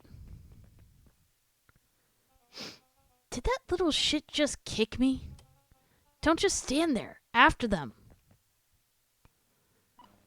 Okay, I think that worked. Rotsy and Fitz had them on a wild goose chase. I am having trouble following what just happened. Like I said, it's good to have friends. Rollo, how long do you think Roxy can distract them? How long can Roxy keep someone so pissed off they can't see straight? Let's just say we've got time. Entering Nellie's office now. Mom!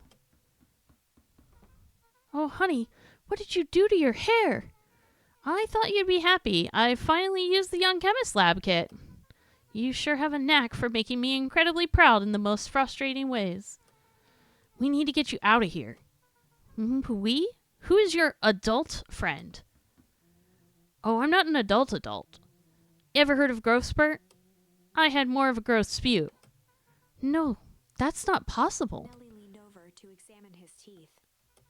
A substantial banding of the enamel of the molars consistent with Tempest liquamine exposure. Is that what you call the gunk they forced me to drink? You drank it? Oh no! They told me it was only being tested on plants. Oh, Beck, sweetie, I promise I didn't know. Mom, what the hell is going on at this place? I was brought here to work on the discovery of a lifetime. A novel chemical compound was discovered under Beacon Pines in a wellspring they called the Source. They named it Tempest Liquamine. It pulls energy from its surroundings in order to fundamentally alter matter's relationship to time. It was the secret to Valentine's fertilizer. They harvested the source, infusing small amounts of Tempest Liquamine into the product. It worked wonders, drastically accelerating plant growth. Crops would be ready to harvest in a fraction of the time, but it led to complications. The foul harvest. Perennial harvest came in to clean up the mess, to succeed where Valentine failed. But Tempest Liquamine is rebellious. Rebellious? You can think of it as a manifestation of change itself. It's volatile by its very nature. So the more you try to force it to do a specific thing, the more it resists, yes. I can relate to that. My role was to finish the work of my predecessor, Dr. Prescott, harnessing Tempest Liquamine to reliably manipulate an organism's age. Just imagine how many people we could feed. Mr. Care was very insistent that we achieve a successful result before today's festival. But you didn't, right? Nellie sighed. You do know how much I love a good puzzle. I poured myself into the problem. It wasn't long until I discovered oddities in Dr. Prescott's notes. Oddities? They contained obvious errors, mistakes that someone of his reputation would never make. So I fixed them, and now I get to emplace my entire wardrobe. I really am truly sorry. Meh, those clothes were all hand-me-downs anyways.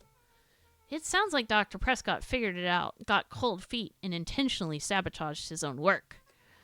I had considered that possibility. I've sent a letter asking him to clarify his thinking. Mom, Dr. Prescott is dead.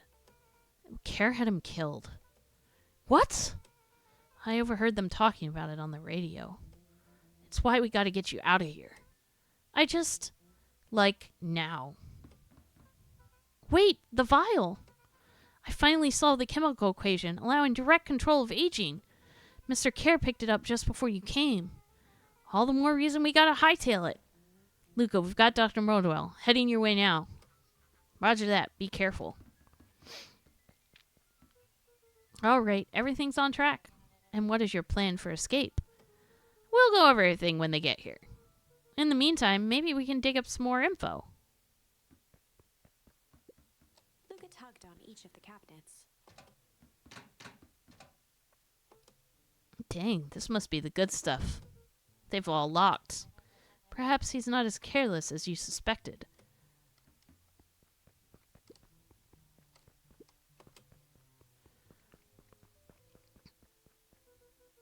It looks like the founder was helping Carrie plan the festival. Why would such a secretive leader be obsessed with the party? Only time will tell. Luca held his hand up to the ashtray.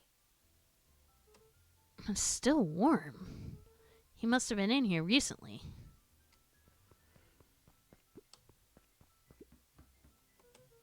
Malice 80 proof whiskey. A hard drink for a hard man. Wow, even his alcohol is arrogant. Solomon muttered inaudibly. Should just smother you right now. What's that?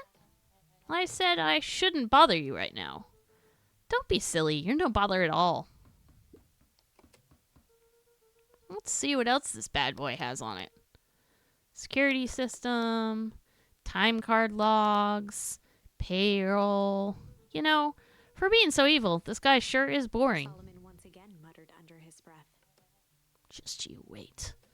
Huh? Oh, nothing.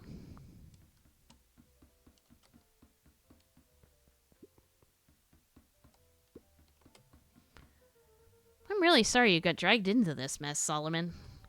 You needn't worry about me. Well, I feel bad either way. We're gonna get you out of this, I promise. Subtle, quivering lip, a smile crawled across Solomon's face. They heard the trampling of frantic footsteps from the hallway. Lock it, lock it, lock it! Locked. That was close. When we left Nellie's office, it was swarming with clipboards. We barely got away. Did they follow you? You Rollo. Before we start tossing blame around, is it possible someone ordered a pizza? We'd love to hear your thoughts. Definitely not pizza. What now? Don't look at me. I'm officially retiring from the heisting business. We're so sorry for the inconvenience. We just have a few quick questions. Just let me think. Can someone watch the door? Of course. Everyone else, huddle up. This is bad. Oops!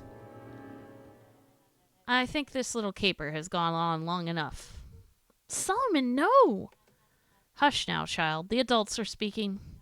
Dr. Modwell, a brief reintroduction is in order. We've never met in person, but we have corresponded. You see, it was I who hired you. Solomon, the pathetic orphan child. The powerful and enigmatic founder. Sharper, the fallen progenitor who created this town. Perennial harvest, Valentine fertilizer, all connected by a single thread. Yours truly. But that's... Her eyes searched the floor in thought. Solomon watched eagerly, waiting for the flicker of epiphany. With a sickened look, she peered into his soul. Ha, yes, now you've got it. Tempest Liquamine. You discovered how to reverse the process. Solomon clapped with genuine delight.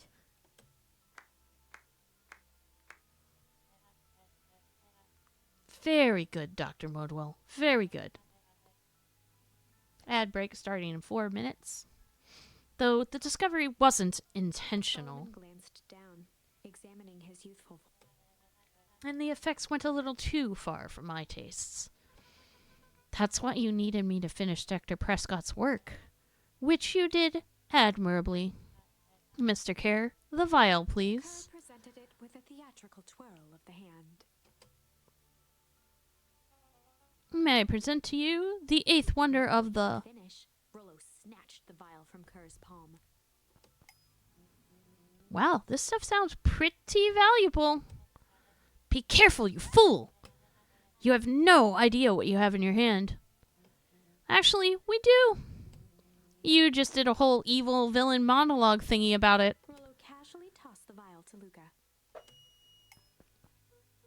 Gosh, maybe I'll have a taste. Jiggled the vial mockingly. Seize him! Luca! Over here! Move another inch and I smash it. She held it tightly behind her back. Solomon sighed, speaking in crisp, measured syllables. You have no plan. I'll smash it, I swear.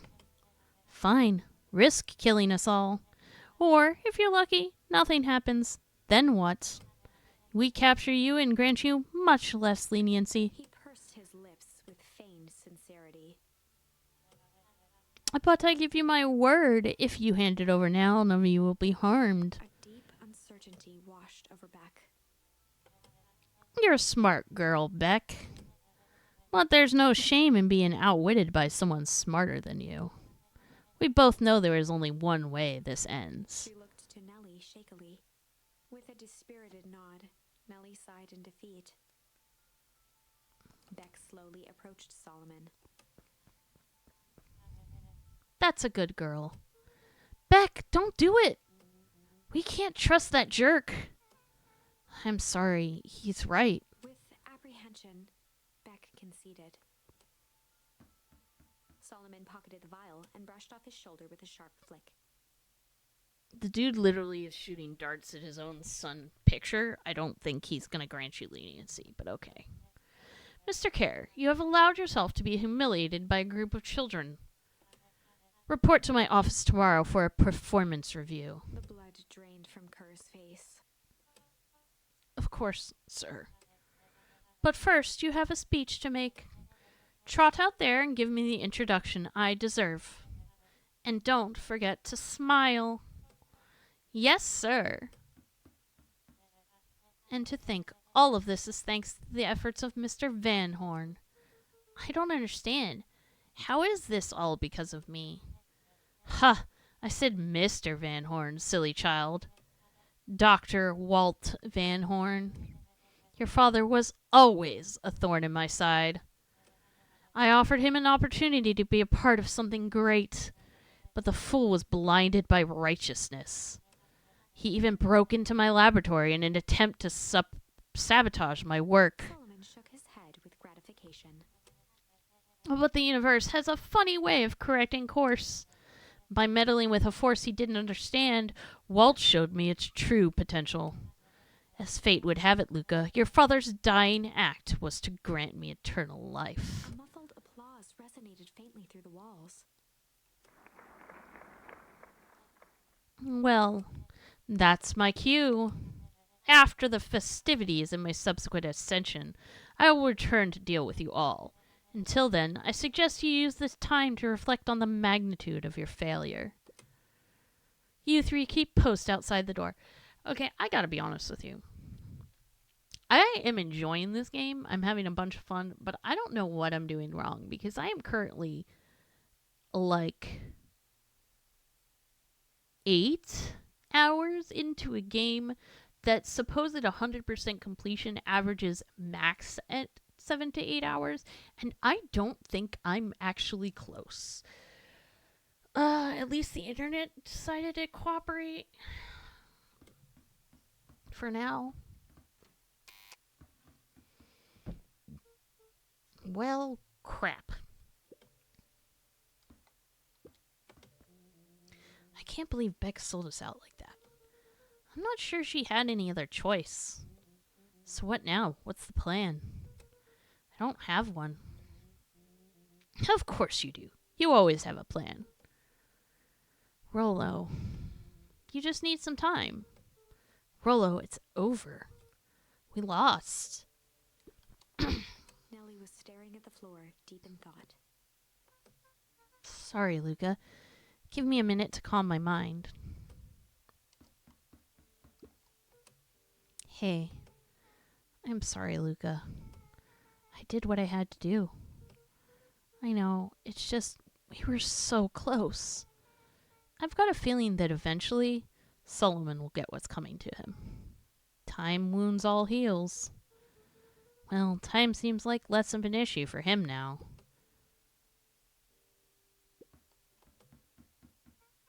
Luca, there's something you should know. After Mr. Kerr locked me in that office, I had nothing but time and curiosity. I poked around a bit, hoping to find a means of escape, but I found something else. A note hidden in a false drawer. What sort of note? Dr. Prescott must have sensed his time at Perennial Harvest was growing short. So he left behind a letter with the hope it would be found by his successor. It was a confession of sorts. He left it for me, but its contents... Luca, I think they were meant for you.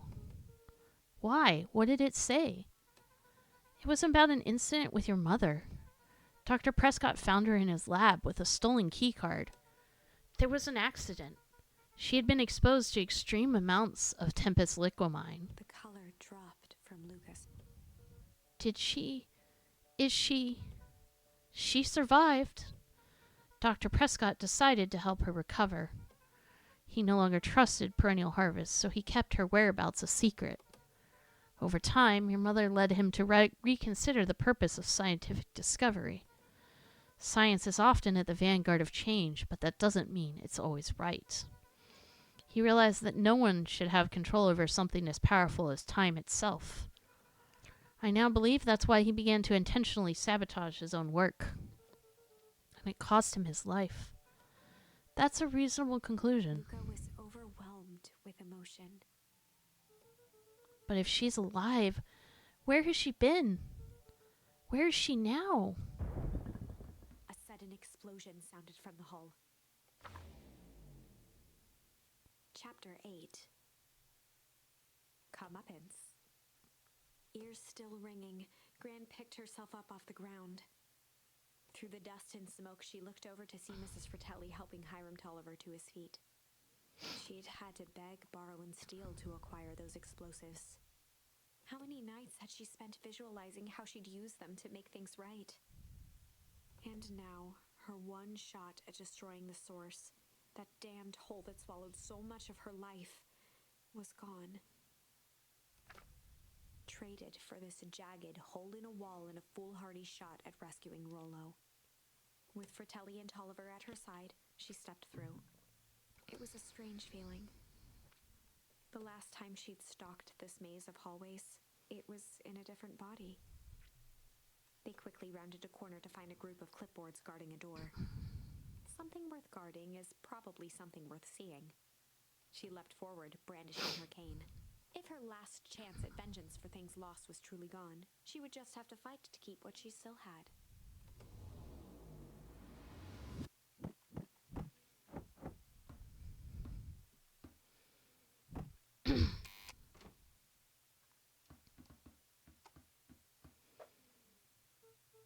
Gran, what are you doing here? Luca, what are you doing here? Luca, what are you doing here? We're here to save Nellie. We're here to save Rollo. Hey, Mrs. Lucas Gran. That's awful nice of you. But I'm fine. Oh no, what did they? Gran, there's no time to explain. We have to go now. Come on, everyone. We've got a party to crash. They made their way out from deep within Perennial Harvest, just as Solomon finished up his speech. Thankfully, we can dispense with the formalities from here on out. Solomon pulled a glass vial from his pocket. We've got to stop him. In one smooth motion, he downed its contents. A triumphant smile grew across Solomon's lips. No! Well, I guess that's it. We lost. I wouldn't be so sure about that. With a mischievous look, Beck elbowed Luca. Remember when I had the vial behind my back? I might have tweaked his wonder potion with a little junk, change, or malice. Change? Junk. I might have tweaked his wonder potion with a little junk. Can't wait to see the look on his face when he realizes he drank his own cigar ash. How did ashes get into the vial? It was pretty easy to mess with the vial when it was behind my back. Oh, that's sneaky. Well, it's a bad habit anyways. Pa always said, bad habits are like 50-yard field goals. Huh? Hard to kick. You can all call me Sharper Valentine. His body and face began to contort and expand as he disappeared into a belching green mist.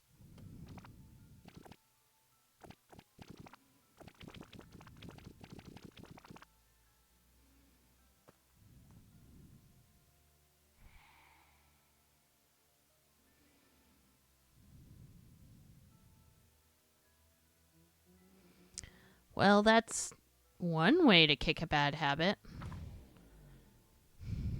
As the last of what was once Sharper Valentine wafted into the air, the crowd began to disperse, still numb from what they had just observed. Sharper Valentine was gone for good.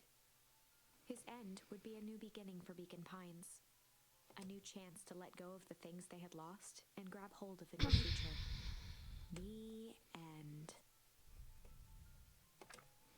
Well, I'd be lying if I said that wasn't a bit gratifying. If that feels to you like a good note to end on, I won't stand in your way. That means we found finally one of the good endings. But, my loves, there's more to the tree.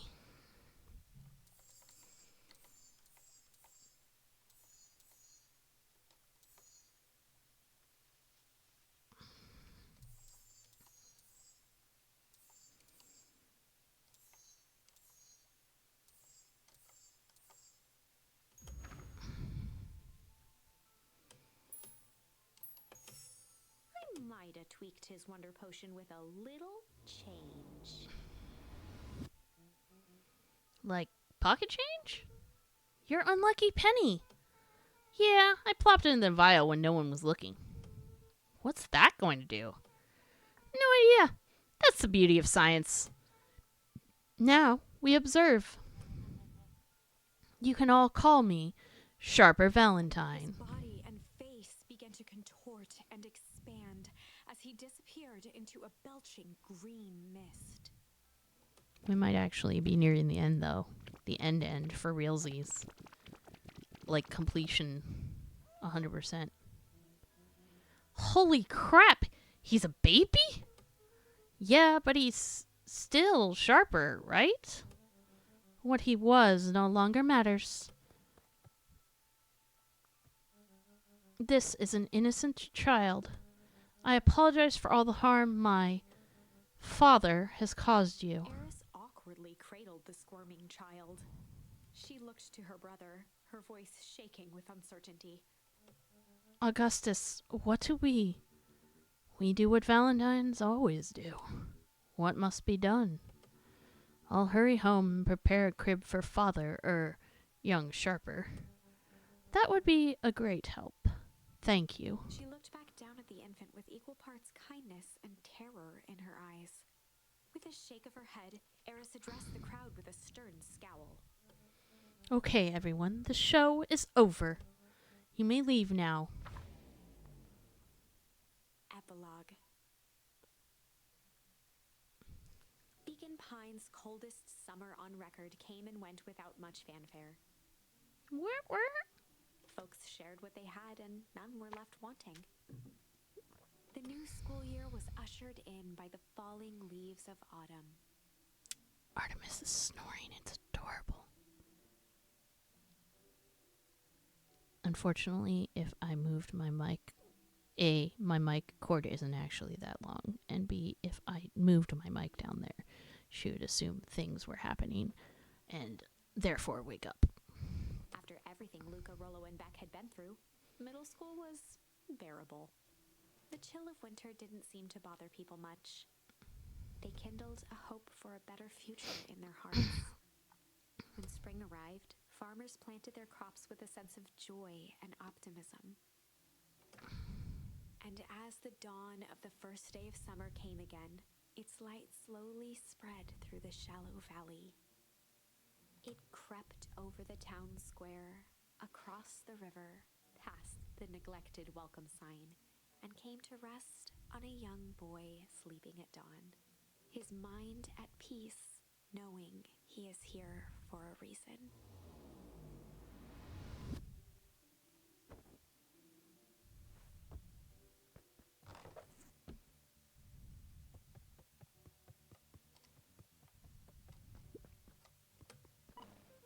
Rollo, are you up yet? Roger that. It's a beautiful day at Mission Control. You gonna swing by? Be there in a minute. Over time, Eleanor began moving Walt's old things out of the closet and into storage. Eleanor had moved back into her bedroom. And now that she wasn't sneaking out late, she even slept there most nights.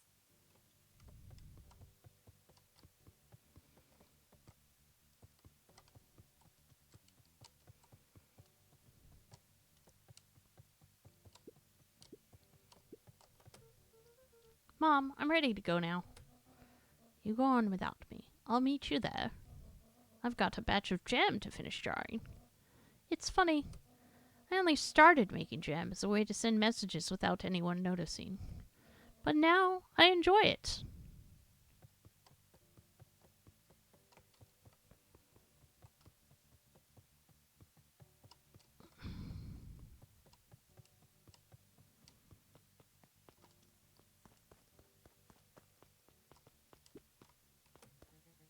I hear you and Rollo have big plans for that little treehouse. Yeah, it started getting crowded after we revoked the max capacity 1 Rollo, 1 Luca rule, so we decided to expand. But at least we've got some help with that. How's the internship at Nellie and Alona's shop going? It's been great. I'm hoping it helps me get into the School of Agriculture up at State. Also, Nellie said she'd write a letter of recommendation, which would be huge. I just can't help but worry about leaving Rollo. He's grown up so fast, but he's still my little brother. Yeah, he had a heck of a growth spurt. I don't just mean grown, literally. This morning, he was up and finished his chores before I even had breakfast. Well, some of that might be his excitement about the treehouse renovations. Don't tell him this, because it'll go to his head, but I'm really proud of that little punk. I'm sure he feels the same way, but he's just too dang proud to tell you. I know.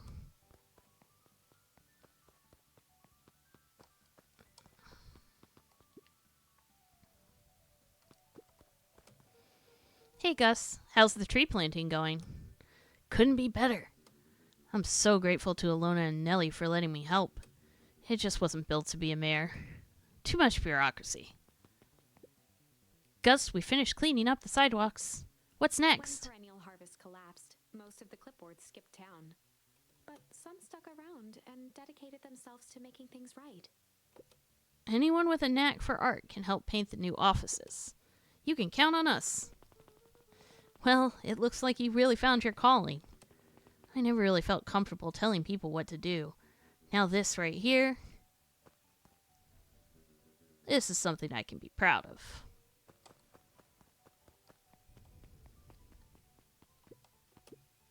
How's the napping this morning? The most underrated part of a good nap is the view. And the view's getting greener every day. Nice. I see you decided on a name. Yep, we had to clear out all the old stuff before putting on the final touch. Slow and Dirty Harvest is now official. I like it. It was actually Nellie's idea. There's still a lot of work to do, and the name serves as a reminder. Just because progress is important doesn't mean change should happen fast. In fact, I've learned that the more you care about something, the more important it is to take things slow. Our motto is go slow and fix things. Amen to that. I'd better not dilly-dally. Gotta get to the treehouse. Slow and Dirty Harvest also looks like a prettier building. All that greenery, I approve.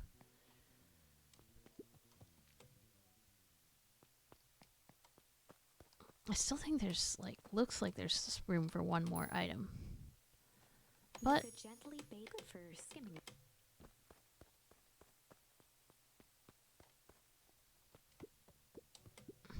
Luca, get this. I managed to reel in an actual fish this morning. Seriously? Yeah, and honest to goodness, flip-flop and swim, and fish. I don't think I've ever caught an actual fish here. Been at least 7 years since I've caught one. I'd say it's a good omen. What do you do with the fish? Oh, I released it back into the pond. I'm hoping to catch it again tomorrow.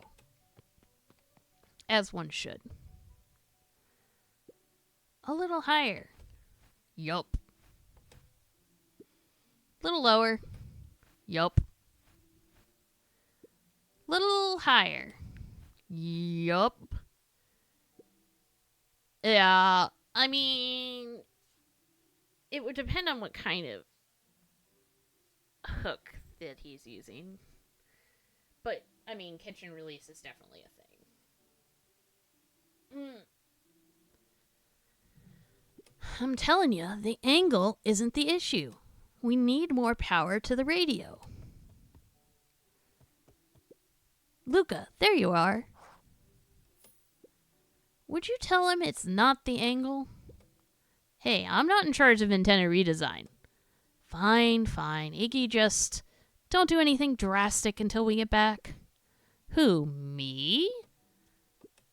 Tish, you're in charge while I'm gone. Yup.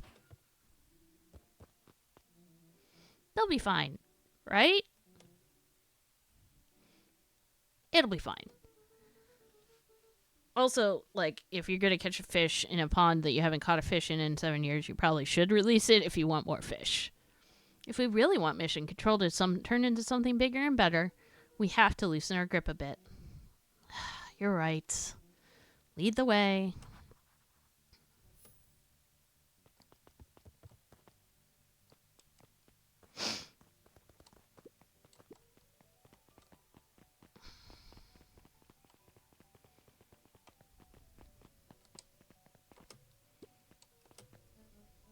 young Mr. Van Horn. How's little Solomon Sharper doing? Young Sharper seems to enjoy nature more than I. So we do a lot of strolling these days. Has he, attempted to crawl out of his crib and plot world domination? Yeah. Thankfully, no. I spoke at length with Dr. Modwell, and she feels that Sharper's infant mind was not developed enough to retain his previous memories. For all intents and purposes, the child is unmolded clay. Let's hope he's a little nicer the second time around. That is the objective, yes. But really, all I can do is try and hope. 2 activities I am endeavoring to find less distasteful. Well, I think you're doing a great job. And the whole town is ready to help out however we can. I can't wait to teach him to throw a baseball. Eris did her best to ignore the tears welling in her eyes. That would be acceptable. What's today's news that needs knowing? I'll give you tomorrow's headline today. Our old friend Patrick C. Montesquieu, a.k.a. William Kerr, just performed a stirring rendition of The Iceman Cometh at the State Correctional Facility.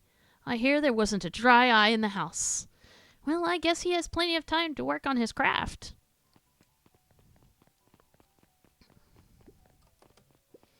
He looked to his friends with a thankful smile. After everything that could have gone wrong, everything that did go wrong, we made it. The end. Closing her eyes, Miss Hatch took a deep, relaxing breath. This may be... Oh, hello, Luca. This may be the good ending. How are you? Really good, actually. That's wonderful. Did I miss anything? I think you're pretty much up to speed.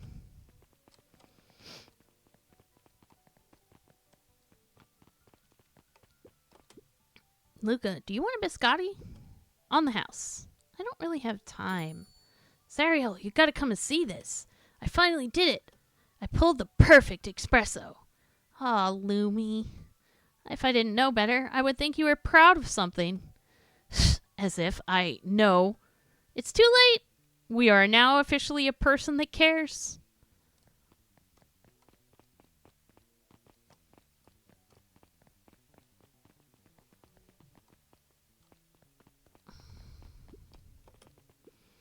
Wow, back for seconds? It's not too much trouble. For the longest time, I didn't understand the appeal of ice cream. It serves no purpose, other than to be briefly enjoyed and then it's gone. But it's pretty tasty while it lasts. I'm inclined to agree. Hey, Luca, can you tell Roxy I'll be free in an hour? Sure thing. My dad's making me stock the shelves for the summer. He says it builds character. I think he meant to say it builds calluses. Builds character. Yeah, it builds something, all right. Luca, can I interest you in a delicious apple? He playfully waggled an apple. No thanks, just saying hello. Well, hello then. Mind telling your mom we need a new crate of jam? Already? It's funny, I used to hide this stuff in the back, terrified that someone would find out about our secret messages. Now everyone wants to get their hands on Eleanor Van Horn's famous spy jam.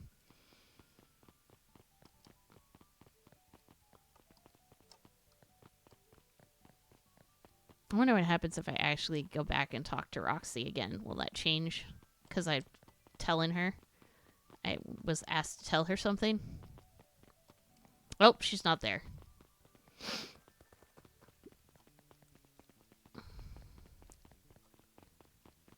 Well, hello, Axel. Hope you're doing well. I seem to be wrapping up the final dregs of the game. I'm glad you stopped by. More follow-up questions for your story? Nope, I got everything I need. Thanks again for that. I sent a draft of the story to a reporter in Capital City, and they offered me an internship. Of course they did. You're an amazing reporter. I don't know about all that. A story about a phony corporation that picked up an entire town of people and moved them to cover up a massive illegal mine shaft full of incredibly hazardous chemicals sort of writes itself if you think about it. Just don't forget us when you become a fancy big city reporter. Capital City isn't that far away. I'm going to have to come back from time to time to check in and see what sort of new trouble you've gotten yourself into. Sorry to disappoint, but my adventuring days are over. Ha! We both know that's not true. What makes you say that? You call it a reporter's intuition. Oh, I can finally see the final memories with my mom. Mrs. Fratelli glowed with a carefree smile. It's not quite that cold. Night-night, hybrid. Sleep well. I appreciate you lurking. I don't think it's quite that cold here, but it is quite cold for Texas. Let's see what our current feels like. Feels like a 32 with a freeze warning from 3 a.m. to 8 a.m. That's why we pulled all the porch plants in. Is that your suitcase? That is 2 weeks of unencumbered tranquility. Excuse me, would you be so kind as to take my order? 2 weeks of sand, margaritas, and forgotten obligations. Excuse me, I'd love to place an order. Mrs. Fratelli sighed with a zen-like calm. Just as soon as the lunch rush ends, I'll be a feather on the wind. You're going on vacation? For the first time in years. And I've got you and your mom to thank. Why's that? She didn't tell you yet? You two are going to fill in for me at the diner while I'm gone. Just like old times. It's fine. I'll wait.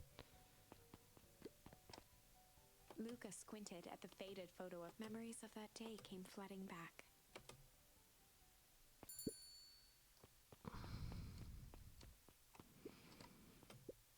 Good afternoon, Mr. Tolo. Achoo! Sorry, these allergies have been killing me. I haven't been able to smell a thing all day. I almost sold Mrs. Hatch a gallon of spoiled milk this morning.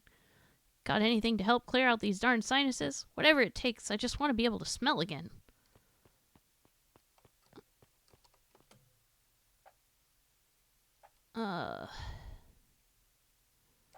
Pugnant? Incendiary?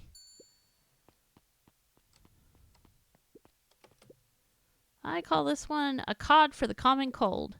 Oh my, that's spicy. And stinky. I'm sorry. I'll try again. No, don't you see what this means? I can smell again. Looks like your father isn't the only doctor in the family.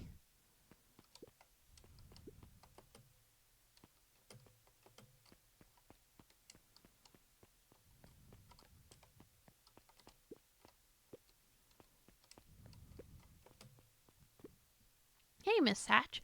What can I get you? Oh, I'm not terribly hungry. Something snack-sized if you could.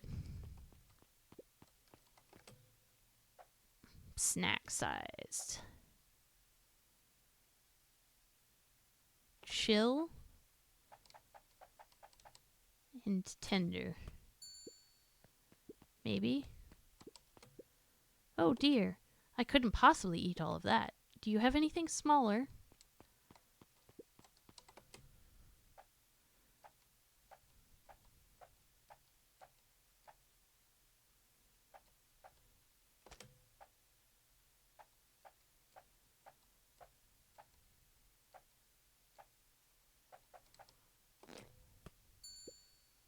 Let's try this. I call it the novella. Lovely. This just in. Last chance diner overrun by gremlins. I'm not a gremlin. I'm Luca. Mr. Wilder adjusted his monocle jokingly. I stand corrected. Ad start in 1 minute, 30 seconds. Also, I think I'm going to make white hot chocolate now after the stream because of all this cocoa talk and blankets. Would you believe I have a craving for a burger? You've come to the right place. Indeed, I'll have a nice juicy burger topped with onion.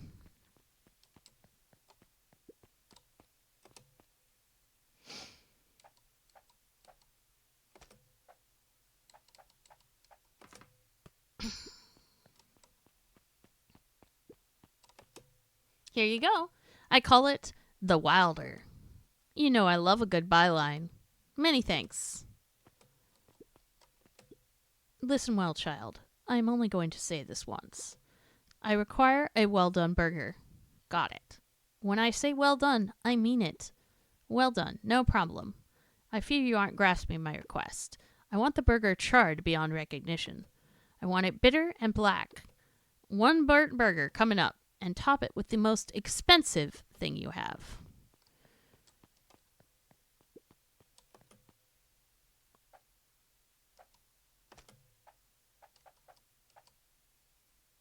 Caviar.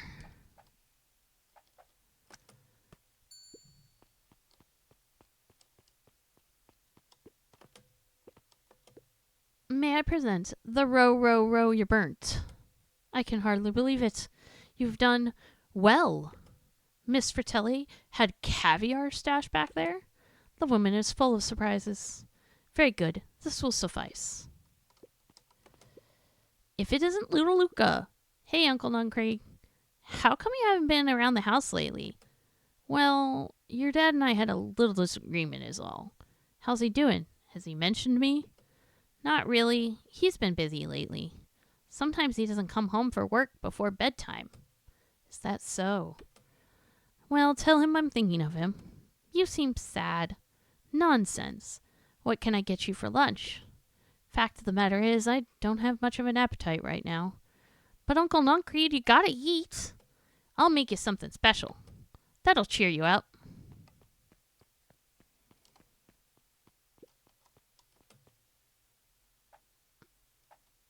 Special, special, special. What about mega burgers with a smiley face? I don't know, man. I'm just guessing. I call it the cheers looking at you, kid. One burger with a side of good vibes. Oh, Luca, you sweet boy. Mr. Nuncreed reached down and patted Luca's shoulder with an enormous hand. You got a lot of your daddy in you, don't you? I guess so. Run along. I'll do my best to clean my plate. I have a coupon here for one free burger. What'll it be? Well, I have a lot of mouths to feed, so give me the biggest burger you have. They must eat a lot, huh? You have no idea. Oh, throw some lettuce on top.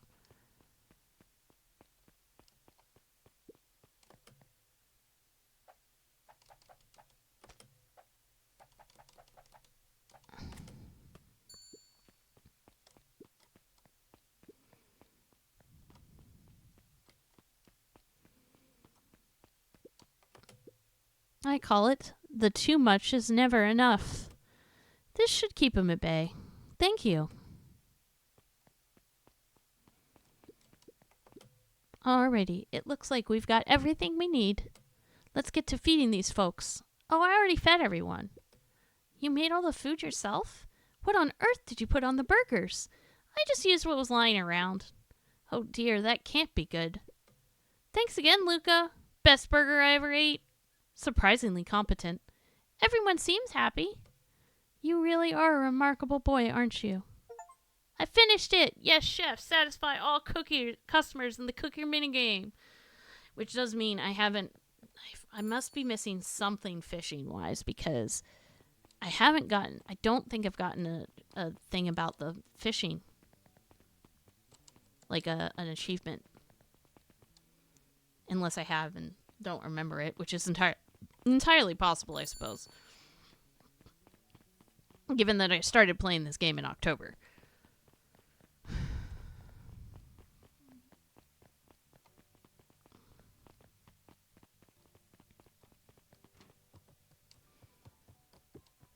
Over the school year, Kato and Bert had become close friends. But did you know that when they covered up the source, they found a new species of fungus? Yep, and they're studying it in the new labs. Did you know that Beacon Pines is now the smallest town in the country? Yep, close to the population before Perennial Harvest moved in. Typically went on like this for quite some time. I can't believe it's over. Yeah, the town's really starting to turn a new leaf. The town? I was talking about Hank Atomic. I just finished the last issue. How was it? As great as always. Hank finally returned to Earth, but I just feel weird now. Weird can be cool. It just means you're ready for something new. Any suggestions? You could ask Miss Hatch about what she's always reading. She seems to really enjoy it. Huh, maybe I'll do that.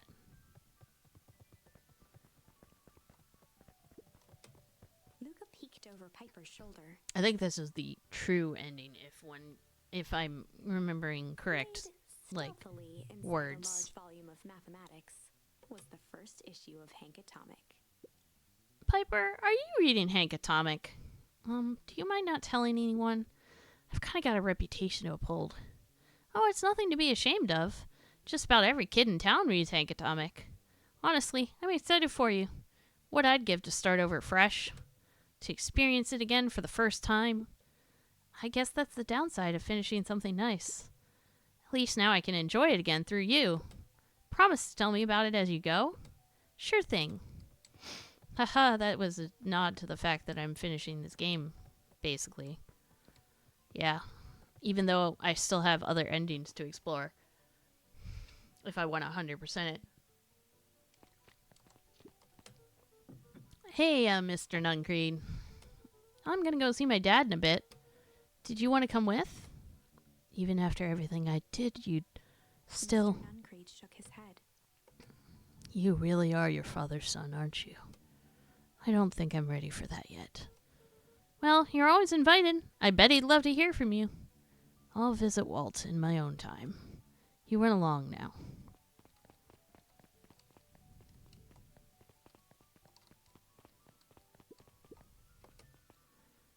With perennial harvest gone, the transportation tubes were left unused. Come on, come all. No one is too big, no one is too small. For Geoff's wild ride. Not completely unused. Just one piece of candy for the ride of your life. Who's next? Me, me, me, me, me, me.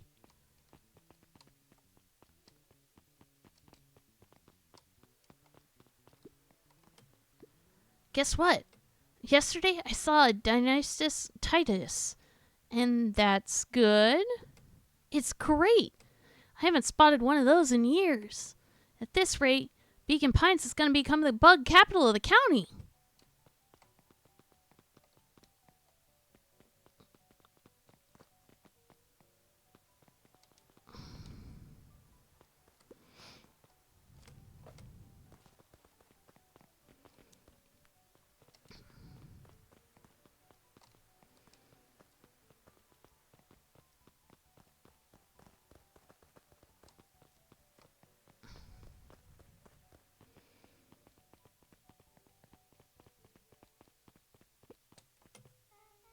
I have news I think you'll enjoy. This morning, I unpacked my last box. You're officially moved in. It's just a box. Let's not blow this out of proportion. It sounds an awful lot like putting down roots. I guess I decided this place is root-worthy. You're going to be stuck with me for the foreseeable future. I do have to warn you, most years aren't going to be as interesting as this one. I think I'll manage. Ready? Before we go, there's a bit of a surprise.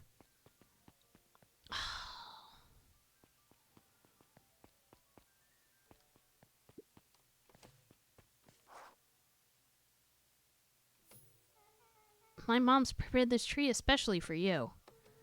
They didn't have to do that. It wasn't just them.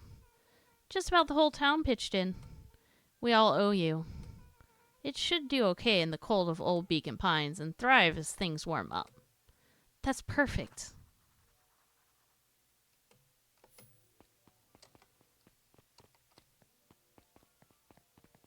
When you're ready.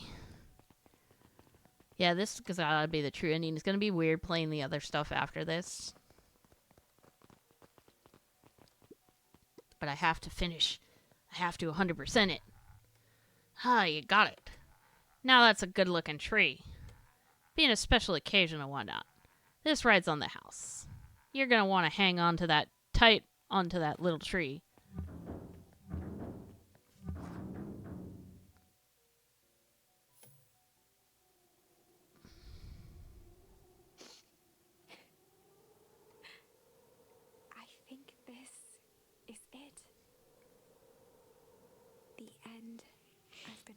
before. Honestly, I began to lose hope of ever finding it.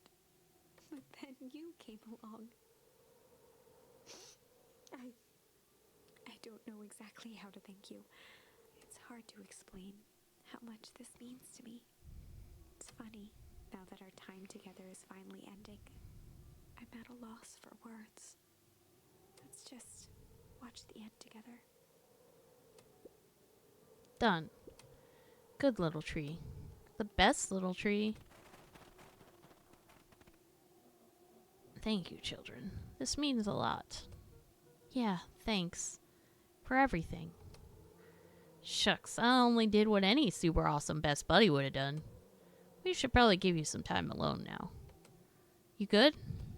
Yeah, I am. It's been a wild year. How are you feeling? Everyone keeps asking me that. I'm fine, really. Pa always said the only thing fitter than a fiddle is a cello. I feel like a dang cello. So, to explain Axel, because you weren't here earlier, so the old town got moved and replicated at the new town, and they took the tree that his dad loved uh, to watch and moved it to the new false grave for his dad, and that really upset him. And so they made this tree that would be able to survive the cold, and as things warmed up, do well too. So, well, if you ever stop feeling like a cello, I'm here for you. I know. You don't even have to say it. You two make an awesome pair. Excuse me? We're a trio now. Yep. Thanks. There's just one thing missing now that you're part of our group. Missing? Let me tell you a little story about a man named Hank Atomic. Oh, God. I won't be long. We'll be waiting for you back at the phone booth. I've found the perfect way to start our summer. You've got some good friends. I'm so proud of you. Your father would be so proud. Oh, no. Mom, can I ask you a question? Do you ever dream about Dad? Not a night goes by that I don't. Are you ever afraid that you're going to forget him? Forget what he looked like? Forget his voice? No, because so much of him lives on in you. He loved that old tree, but I know he would have loved this one more, because his two favorite people planted it. I'll give you two a moment.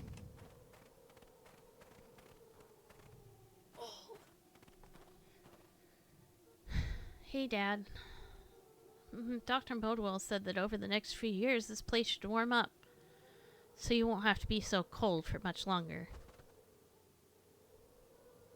I think I finally understand why you left that night. There were things you believed in. Big things. Those beliefs were the things that made you you.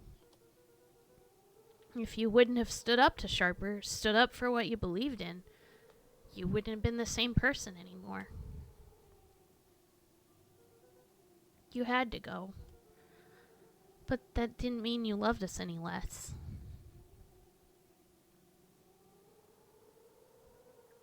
I might not visit you as much as I used to. I know you understand.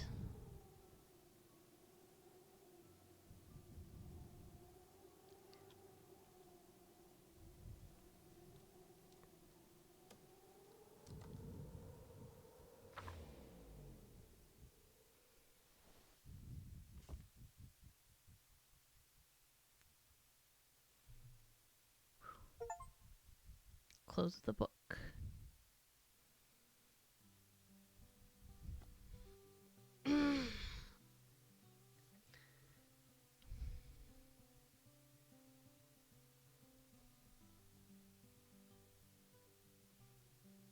Wonder if I'll give an option to go back and do the ones I didn't miss. Despite having the true ending now, I did miss some branches. So,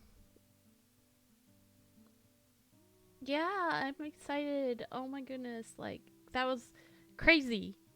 There's just so much that so many twists and turns that you never would have expected. And if anybody is curious, they can either buy the game and play it themselves, which I do recommend, or I do have a YouTube. Oh yay, scammer! I do have a YouTube where you can watch the game as well if you wanted to watch me play through it. Uh, uh, uh, uh,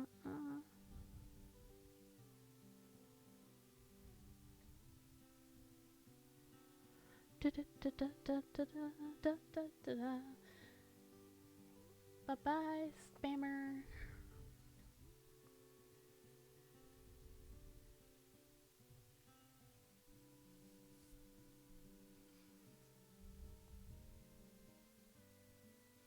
Need a new mattress but confused by all the choices?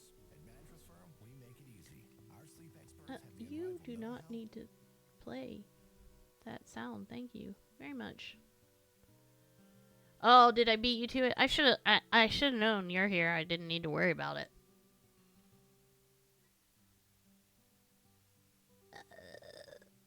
I mean, yeah, there's a Siri bot, but also, normally Lumi is here and she is like on it. I just happened to have time to do it because I was staring at the credit screen, so I could like open my fan and do or open my phone and do the thing.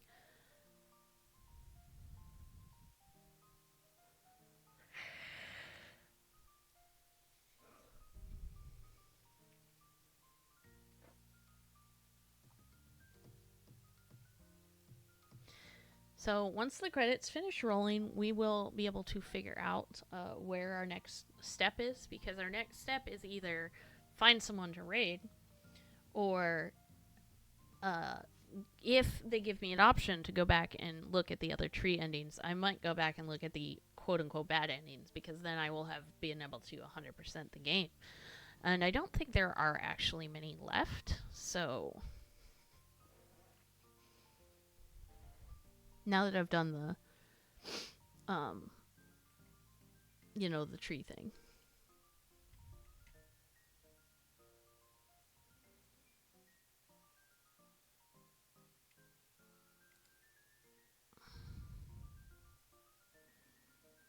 I have not caught all the fish, though.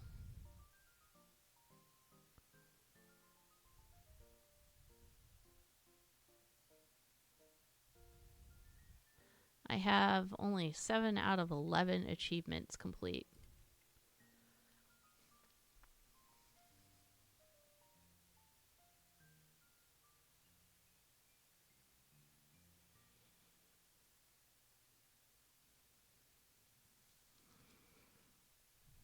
Including one that is totally hidden.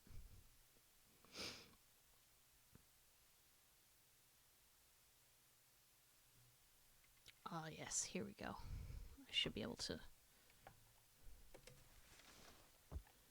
Aha! Yep. I can go back.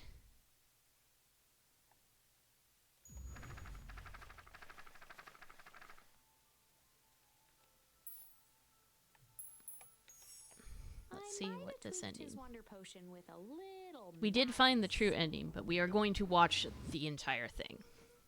Malice? The whiskey from his office? Yep, dude had an unfinished glass on his desk. Figured his grow juice could use a little hair of the dog. You can all call me Sharper Valentine. His body and face began to contort and expand as he disappeared into a belching green mist.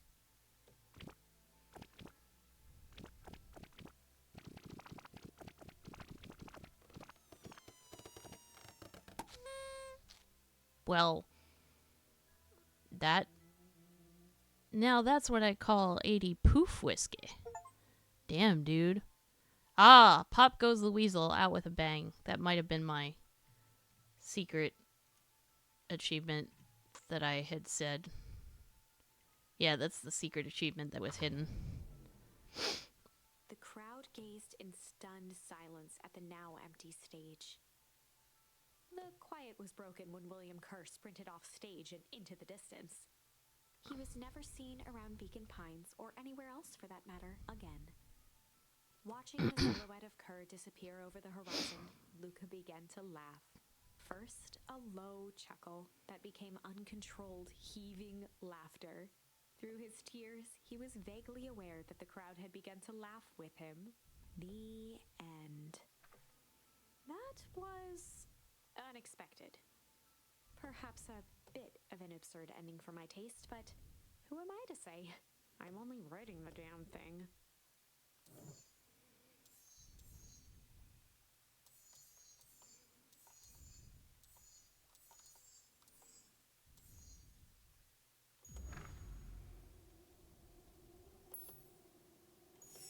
And in the stillness, he began to weep. Not sure how I can catch It was all just falling to his knees.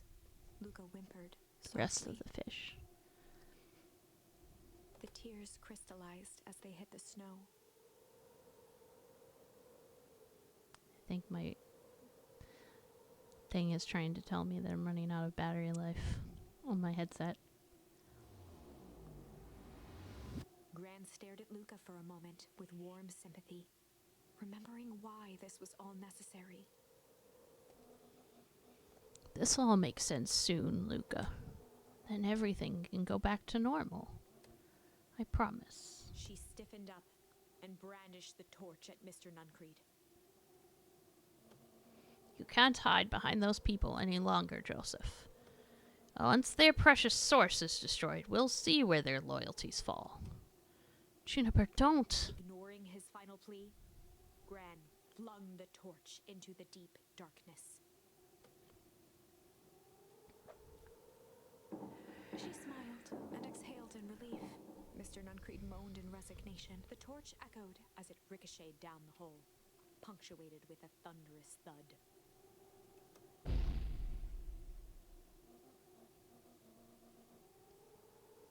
You see, Joseph, I've learned one very important lesson in life. If you want things to change, then you must be willing Before Gran to. could finish, the ground shook her to silence.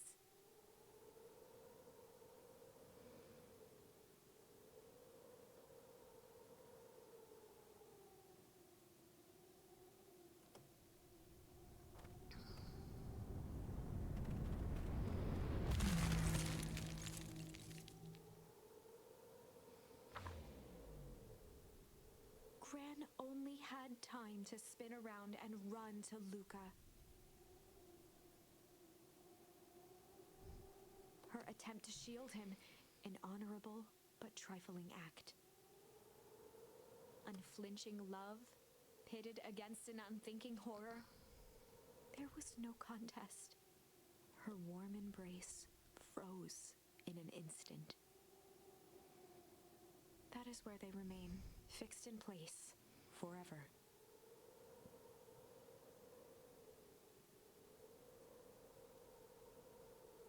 And so, our story ends on this melancholy scene. In a town brought low by its secrets, sits the frozen statues of a misguided band of meddlers.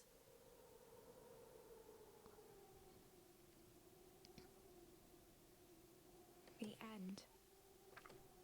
Well, that was dire. On the bright side, we finally figured out where all the ice is coming from.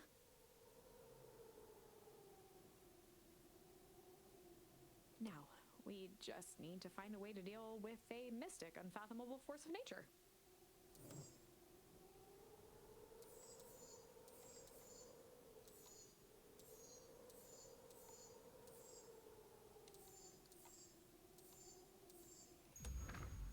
Okay. I need to do.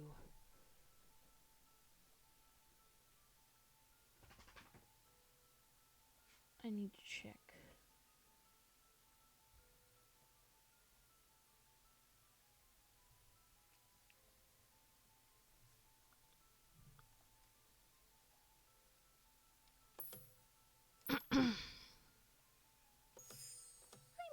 tweaked his wonder potion with a little change.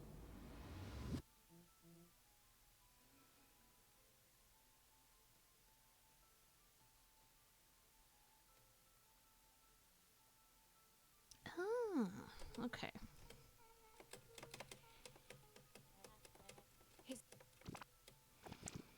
We need access to the fishing and the watermelon, so I am currently trying to get there. Eris, she looked with a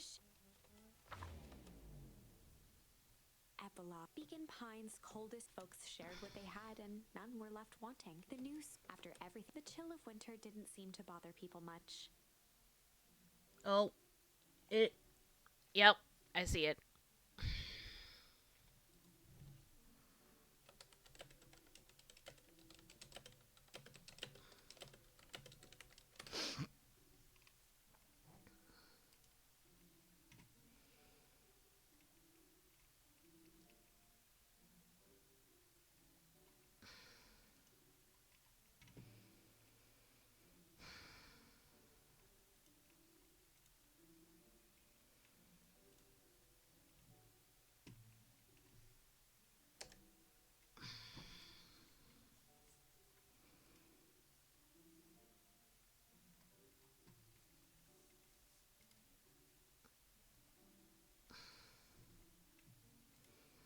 They kindled a hope for a better future in their hearts.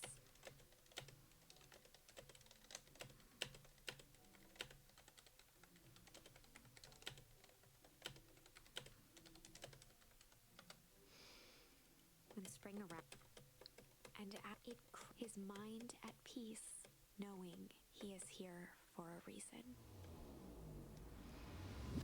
Alright, y'all. I'm gonna figure out the fish thing.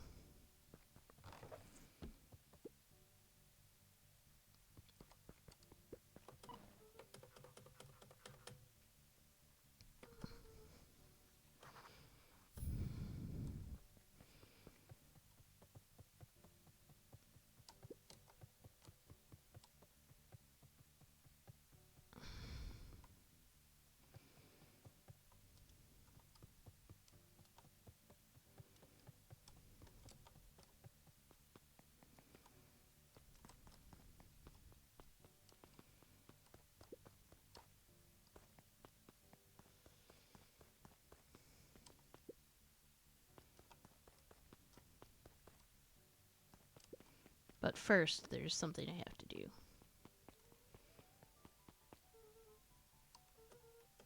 Oh, right. Gotta go to the treehouse first.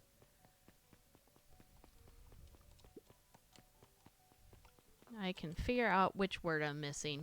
I wasn't gonna try and cheat, but now I'm very confused.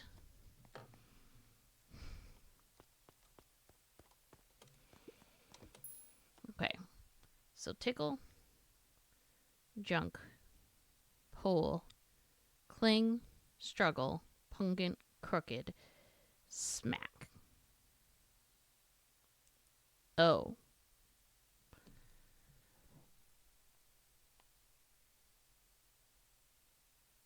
Um.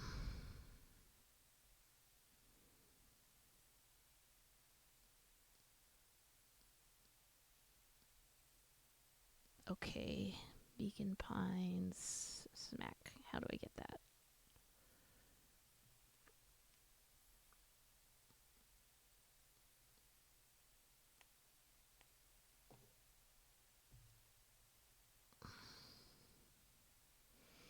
No, ads, go away. I just want to find out how to get smack.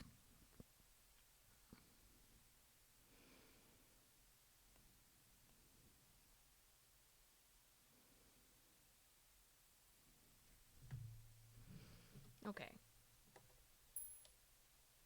Luca tied a bet if all you... Okay. I know what I need to do. It's all related, tangentially.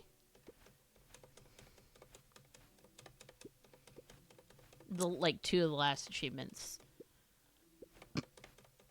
are related to the watermelon that I was playing earlier.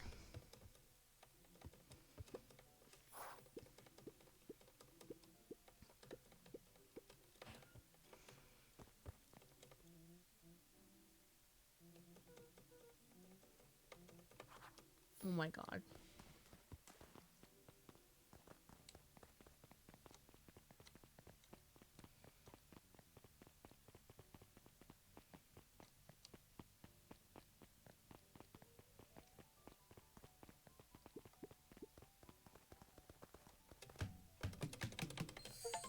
Ha-ha! Now I could go and do the last fishing thing.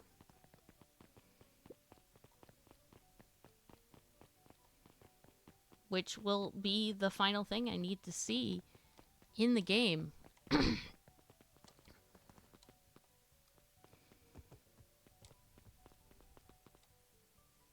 Oh, fishing. Right. Forgot what I was here for. And then we will end stream. Which is good because my headphones are dying apparently.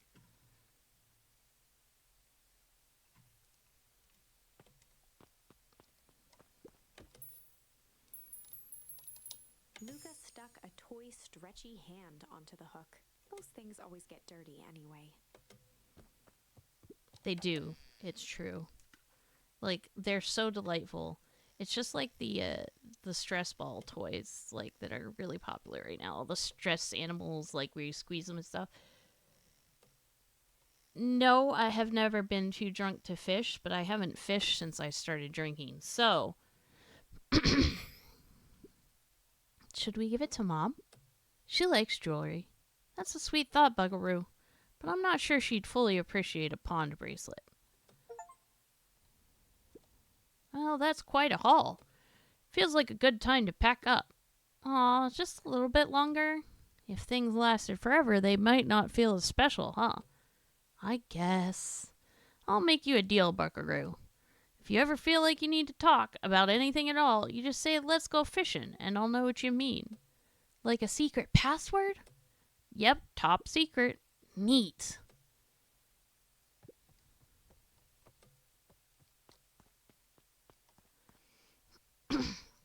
All right, everyone. I am glad everybody had a great time with the um the with Beacon Pines. And I hope you all have had a great time being at my stream in general. So, everybody, thank you for enjoying this Beacon Pines with me. I felt that true ending was quite satisfying. I'm glad, though, that we went back and did all the memories and stuff. I thought that was good fun, too. And I love you all. And I appreciate you coming to visit with me. And I hope to see you soon. And who knows what I'll stream next. Bye bye.